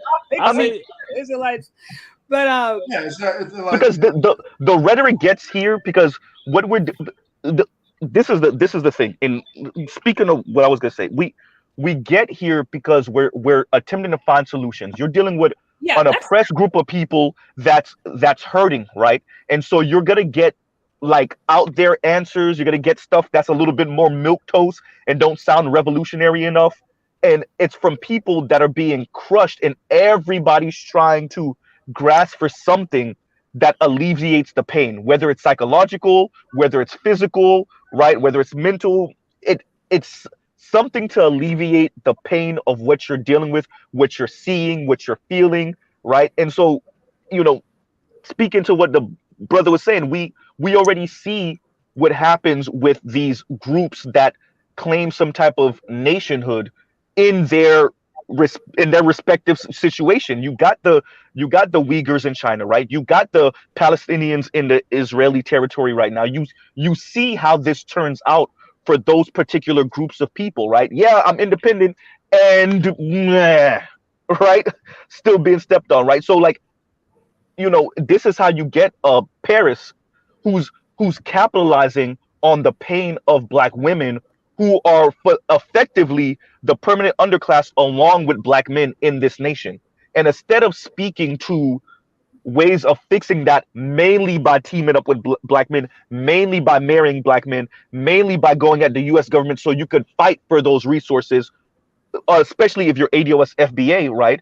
But instead of Paris encouraging that, she encourages her subscribers with rage porn content, weird ass divester concepts and swirler concepts, and all of that. All that does is keep them psychologically like titillated, right? With lottery dreams of some Giga Chad white dude that's gonna what you said Shay come into the Shake Shack, right, and like whisk her away, some billionaire Giga Chad chisel chin white dude, and that's just not a thing. But Paris and all those other content creators capitalize on that, and I'll pause right there. I'm sorry. Yeah, I just want to go back to what I was saying though. Like, I'm not saying that no one covers or no one speaks badly about divestment, but when people degrade red pill men on a regular basis, like on Twitter, I'm on Twitter not even for these kind of conversations. I'm on Twitter for gaming. I still hear people talk bad about red pill men, talk bad about passport bros, and the topics we are really in there for don't have nothing to do with it. So I'd be in a spaces on Twitter, and I'd say something along the lines of women who sleep around are 14 times less likely to get married, right? Let's say that comes up in conversation. They'll automatically say, you red pill? But if a woman is on there talking about how black men don't take care of their children, no one says, are you a divester? It's all listen. The problem. No one really. That's not part of regular conversation. Okay, so you know what that is. You know what that is, and I hate to say it, man, but nobody expects much out of the women. Society has put women in a place where y'all are treated like children, and no matter how many mistakes you make your entire life, the expectation is that okay, well, we'll just bail her out. Now, men don't have that luxury. So that's why nobody really, so so if a woman makes a mistake, or even says something, that's crazy, it doesn't really matter because the expectation is very low for women. It really is. It's crazy because if I were a woman, I'd be offended here's the thing. Society treats y'all that way. We keep glorifying all the bad. Like every time someone speaks of something positive that we should be focusing on and moving toward, that makes a goal. There's someone who negates or detracts. My bad, Shar. I know these are passionate conversations. No, I hear you. I mean, really, my goal. So you got a lot of splinter groups working against our own interests. You don't need that with your own people. Hey, let me finish real quick. I don't know who's talking. Yeah, but just let me finish real quick. Then you guys can interject.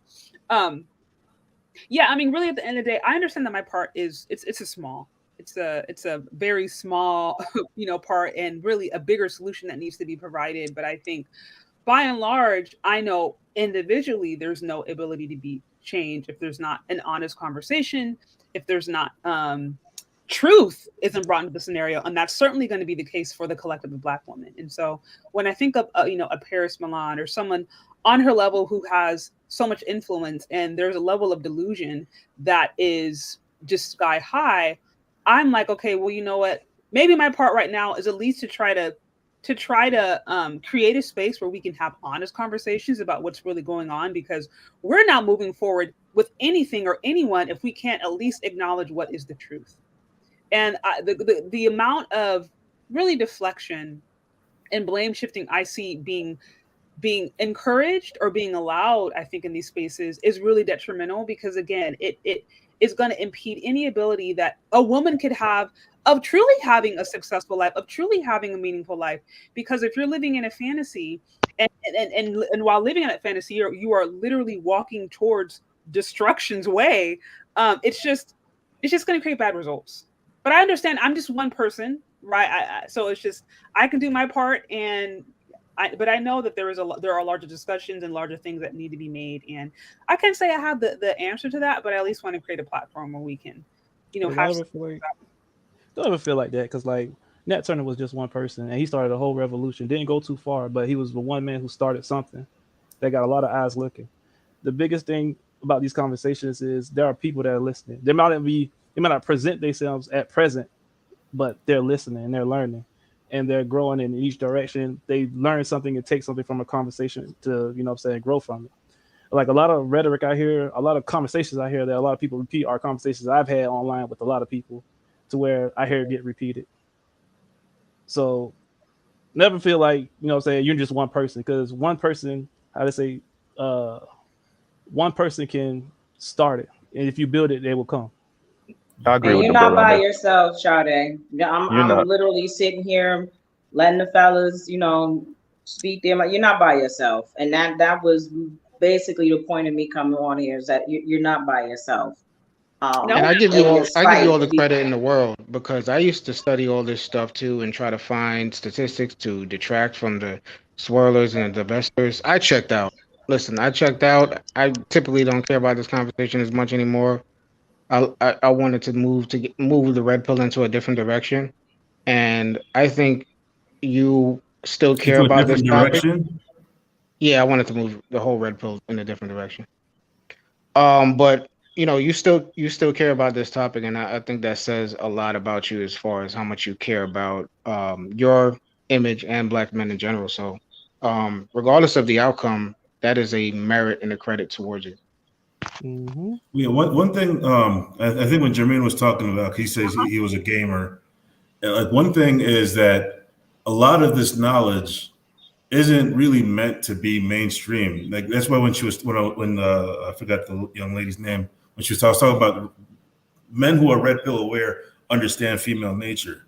So there's certain things that you just are not going to be spreading. You're not going to be saying in your everyday life. Just the nature of things. We live in a blue pill world. So if your topics are about dating and mating, if that's where you start with red pill, you're in a severe in a severe state of lack. You should probably go back and listen to some of the earlier stuff, or even some of the new stuff. Like it's funny because like I'm probably not the demographic for this channel, but the uncut underground, they talk about real shit. So it's unfortunate that it's gotten such a bad name. But if there's anything I could say to like younger people is like, scrub your social media. Not everything is meant for everybody, because it could come back to hurt you in the worst of ways, especially if you're on a path of success. And I saw a couple chats that came up. One thing I do want to stress for young men, if they're young black men specifically, if they're watching this, is go to college if you've got the aptitude. If you've taken the tests and you've done well, go to college. We're literally witnessing in real time the effects of black women going to. I get it. They got basket weaving degrees according to some people, but we're witnessing in real time how a group of these black women, maybe 10%, maybe 5%, are coming out and they're getting leadership. They're getting in positions of leadership. Okay, so I do want to stress for young black men, if they got the aptitude, go to college. Like trade school is good, but if you've got the aptitude, go at it. I agree with this.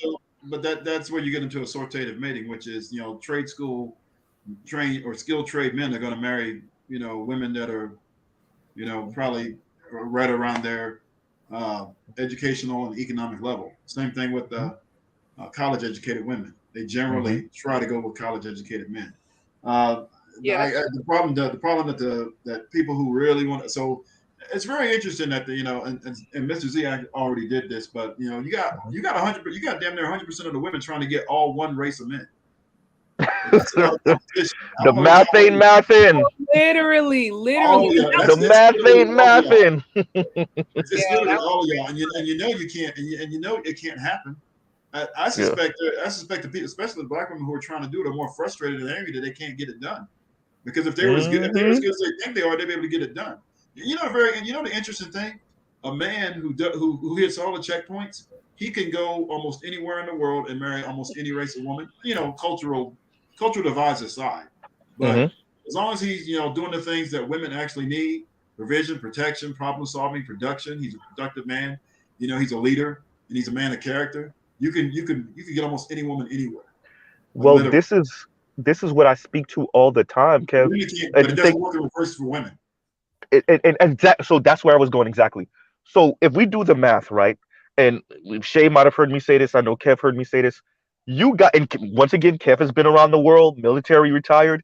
You got maybe, Kev, what you would say 24 countries that think about human rights, civil rights, LGBTQ rights, women's rights, and all of that stuff similarly to America. Maybe 24 on the planet of about 200 countries. So when you think about passport bros, or when you think about, tying this to Paris Milan, when you think about this dating out, marrying out within this country, and definitely outside of America, black men with 60, 70 grand a year or more have way more access to not just having sex with, but marrying women outside of America than black women do, because it's about maintaining the lifestyle. Where are you going to go where the men earn similarly to what your standard is outside of about maybe 24 countries, where because of the way men have been socialized and because of the way men think about providership, a man earning 70, 80 grand a year could pretty much go anywhere on the planet where and he can pick up that slack. Where for a woman, unless you want to be the primary breadwinner, which is the whole reason you don't want to be with certain black men, so you say, unless you want to be that, you got about 24 countries to find a husband. The math don't math. And then when we focus on college, speaking of what Kev was saying about assortative mating in America, if more and more women are graduating college and university and less men are, what does that mean for women's hypergamy and assortative mating? Exactly. Right? Exactly. It's even worse off. It's even worse off. And you get more Paris Milans, and I'll shut up. Go ahead. Honestly, this goes because there's a couple of things. There's a couple of things here, right? I think there's the punching down, I think that Kevin C alluded to. And then there's also, I think, the frustration. But I legitimately think that there are black women out there, especially those who are self-hating. They just take their frustrations out on black men, the frustrations that they can't get. They can't maybe get the man that they want. They can't get the white Ivy League, upper class, generational wealth man that they may be sitting next to class with. And because they don't necessarily want to speak against the white man, because that could be their job, or, that just is uncomfortable to criticize a whiteness that they love, they can just take it out on black men. And I'm not saying that's everybody. I'm not saying that that's everybody, but I do believe there's a subset of black women who they praise whiteness so much that they can't honestly look in a mirror and punching down, going back to the punching down, and their frustration. It's not even it is with black men, but it's really that white men won't take them, or the man that they want won't take them, but they can't express that. So it's just like they project it. Now, I don't have any psychological evidence on this. I'm not a therapist. This is just. Oh, no, that's the only outlet. I think that's the only outlet because if imagine being online and saying you love, you trying to get that, like your Giga Chad, and as Z calls it, right? But you can't get them, and you're frustrated. But you're not gonna say anything against that, because if the second you do, now you can't get them. Yeah, you have no chance to get them at all. So you got. And this is how you get the Paris Milans. This is how you get Paris Milan. And I don't want to say the other people's names on your channel, but those other content creators, this is what they traffic on, and this is what they profit on. Is that hurt? And even for the black women that might at one point wanted a black man, but then classism got in the way, right? Or they they might have priced themselves out the game, right? You start to have them traffic in this, and the Paris Milans of social media are right there to give them a very convenient answer on why they're single and they got to go buy batteries every couple days, right? So yeah, Mr. Z know how to hit them, but so and that's quite sad because at least in the Black manosphere, in these type of spaces, we have a macro conversation, right? And we come at it from different angles. You got brothers disagreeing with each other. You got brothers across the political spectrum and everything, right? Where in those spaces, the unifying ideology is Black men ain't ish. That's it. And there is no solving anything. The only answers they got over there is open up your options and don't be loyal to Black men. And like that's not a thing. That may make you Really feel not. good, Not. but it's really not. That's not a thing. And you know Me- what? And Go ahead, notice there's no Black men trying to stop anybody. Yeah. There's no, there's a lot of criticism for the so-called passport bros, but nobody's trying to stop anybody from moving out. Well, Matter of fact, I challenge you to go get them. Well, BGS speaks to this all the time, and even Bell Hooks has spoken to this. You have different philosophers in the Black community. You have different historians in the Black community going back literal centuries who have spoken to the fact that Black men always knew, going from the plantation on up, always knew that secretly there were many Black women that coveted the white men and coveted white women's position. And because where Black men found themselves in this society, Black men knew that if Black women wanted to step up, oftentimes they would be the side chick to the wealthy white dude in town, right? Like Black men already know that. So when Black women talk about divesting, it's the insults that mess with Black men. It's the belittling. It's not the actually you moving on to white men. Black men have already been socialized to already think that's normal of Black women in this society anyway, right?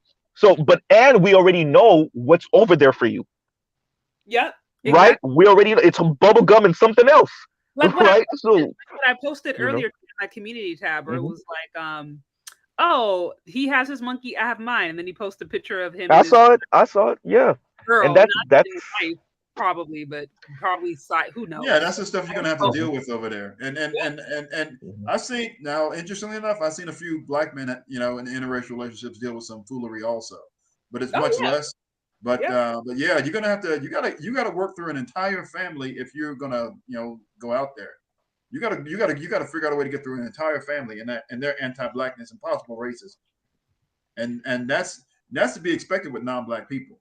they're So not thinking that far, they Kev. gotta work through all of that. Yeah, the and Paris not Milans are not thinking that far. They're just creating content for their people. The young women that's listening to them are not thinking that far. They're not thinking. They're not thinking. Yeah, exactly. Well, they're not thinking. That's the Period, and that's problem. unfortunate. Yeah, That's the problem. Now, you guys, I probably do need to wrap this up soon because I need to actually get to dinner, or finish dinner.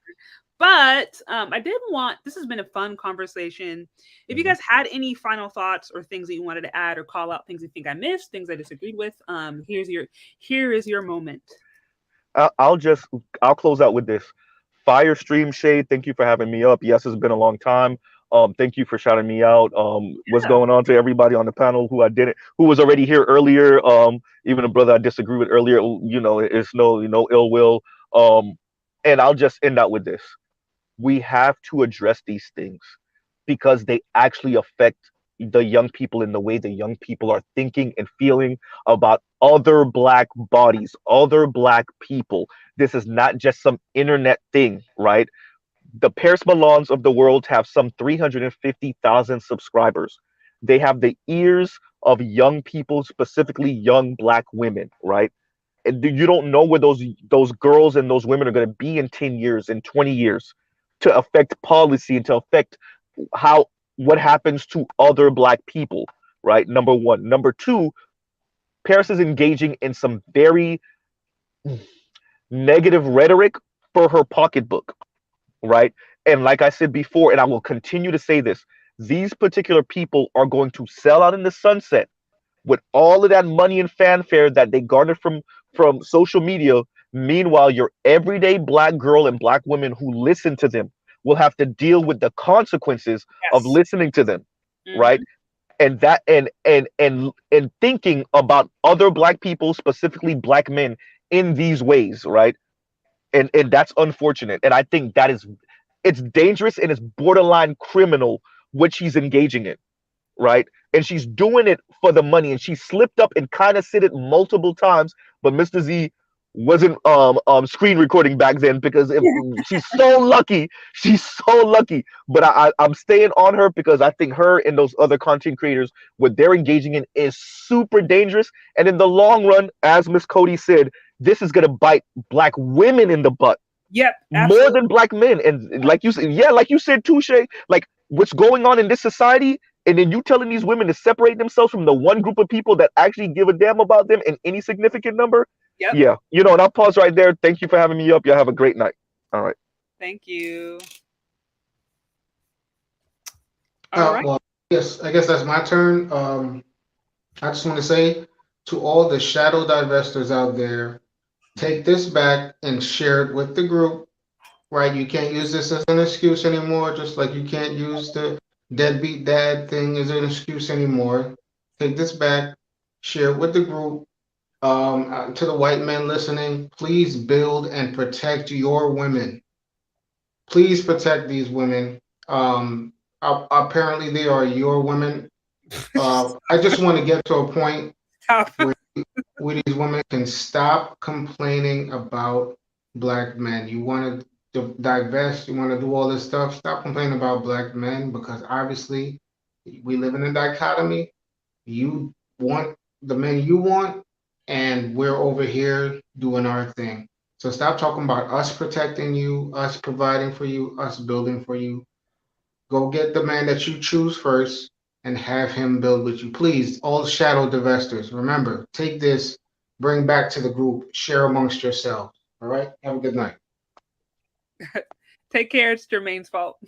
Yeah, and I'll add that. I'll add to what he was talking about as it relates to, look, if you want somebody, you know, protecting you and providing for you and building for you, look, you're gonna have to get a husband.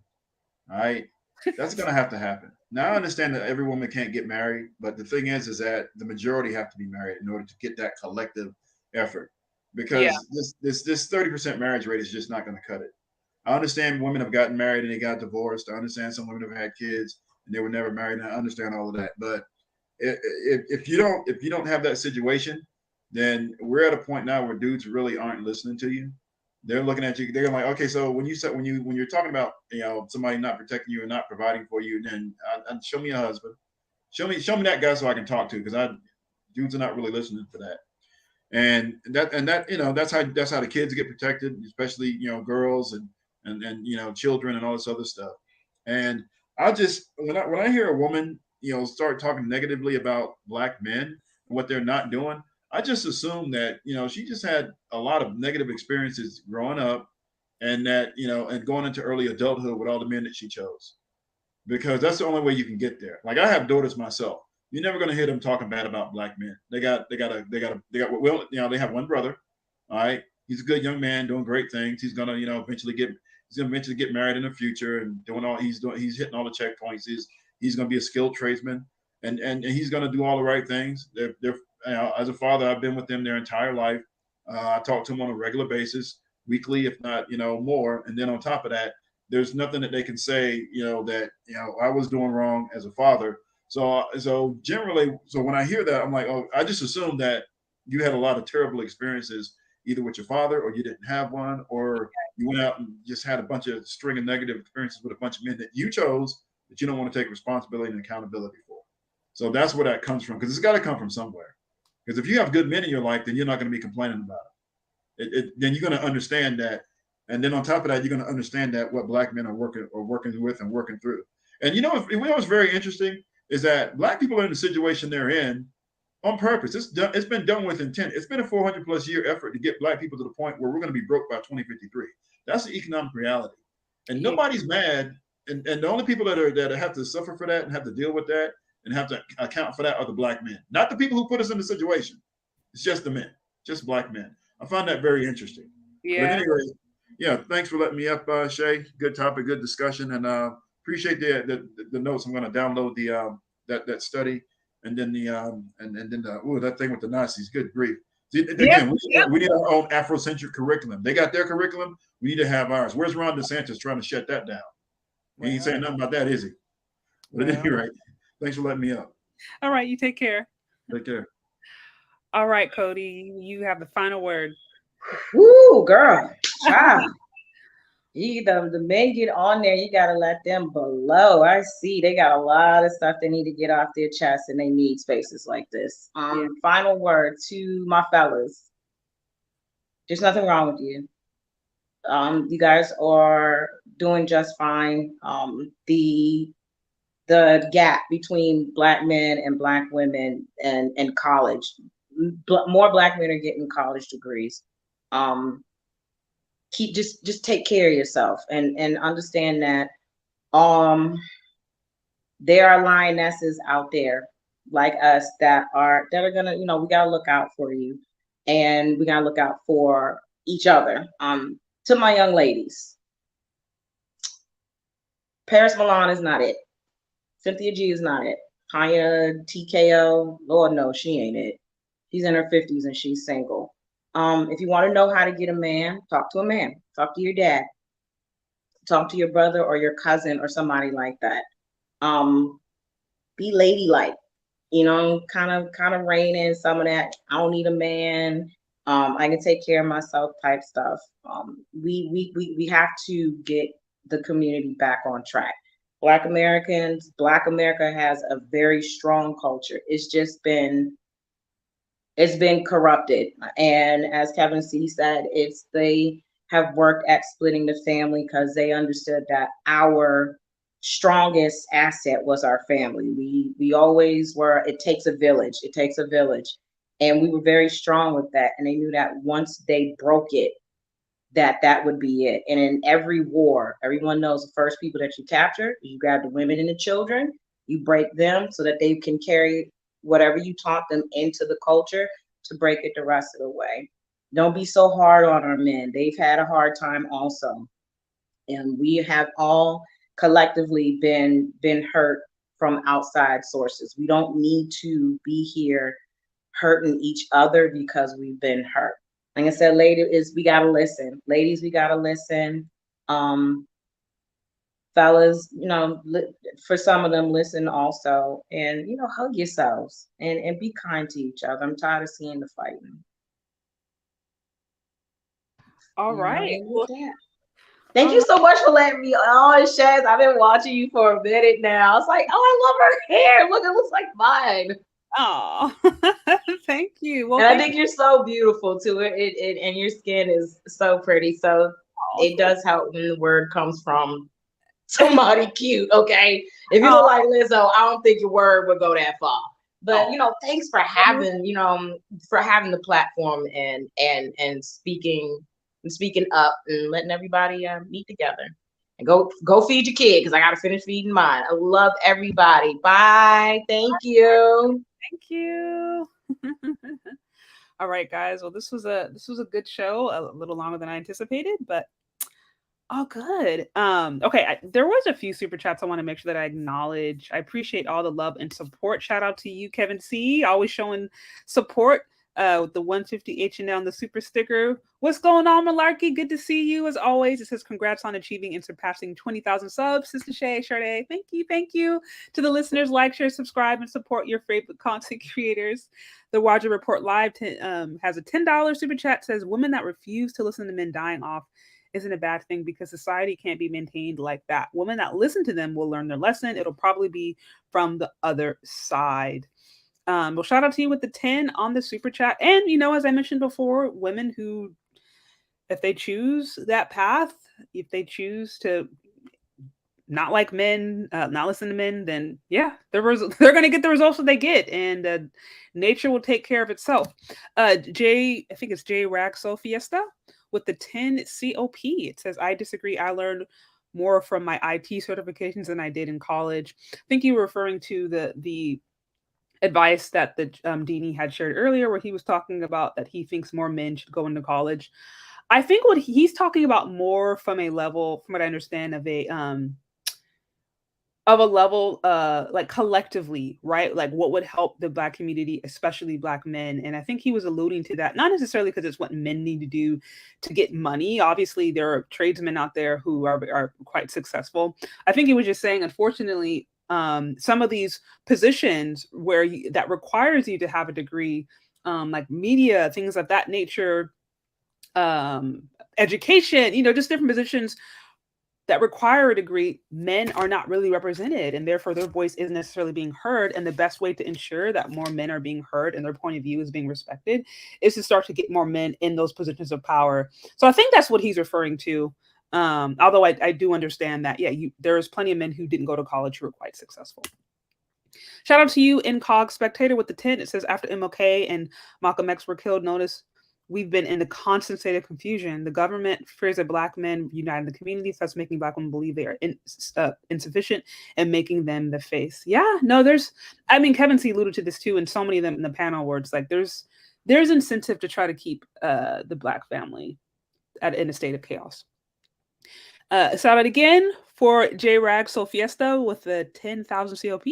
It says, I think we should push more Black boys for trade schools. My trade in high school was infotech. I retired at 52 and I'm married in Colombia now. Yeah, no, I agree.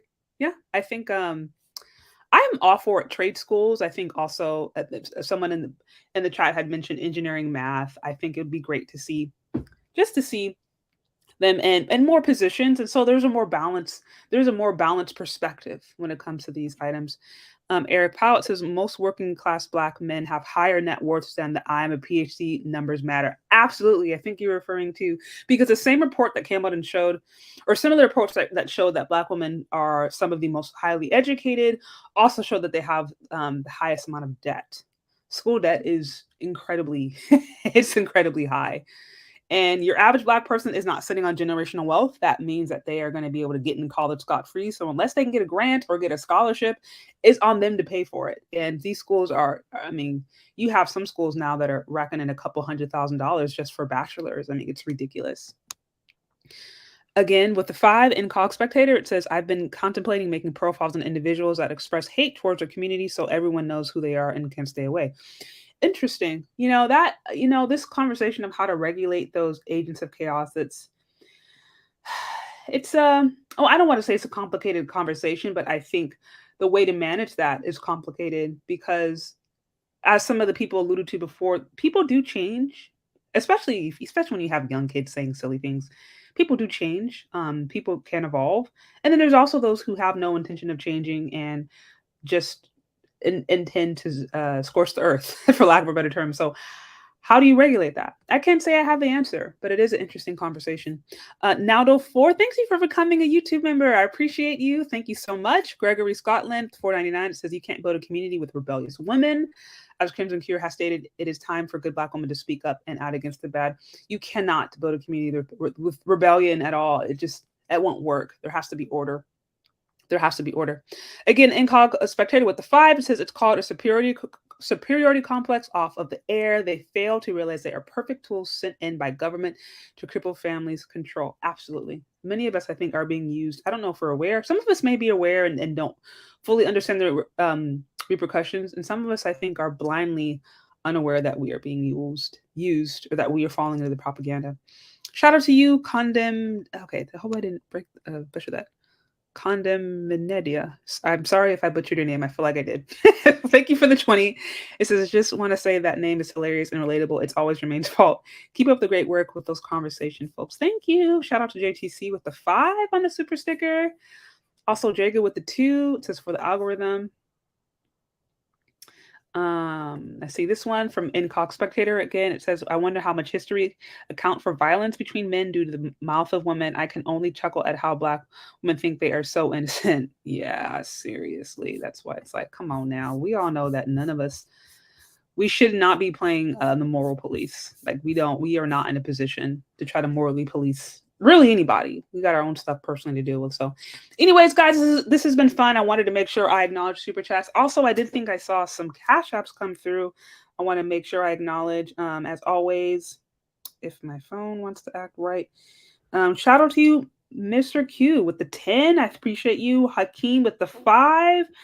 and Dark Power with the 5. Thank you so much. Thank you, all of you guys, for just showing so much support. Thank you. I mean, just whether it's through likes, subscribes, whether it is through generous. That go the money. That go the money. That go the money. My money dance. I appreciate you guys. Thank you, thank you, thank you, thank you. And this has been fun. Stay tuned for other upcoming content, other lives, conversations. This was like totally last minute, but it was a good topic. It was a good chat, and I'm sure we'll have more. So you guys enjoy the rest of your night. Get off of social media. Clear your mind, clear your spirit now. And we'll talk soon, guys, okay? Bye.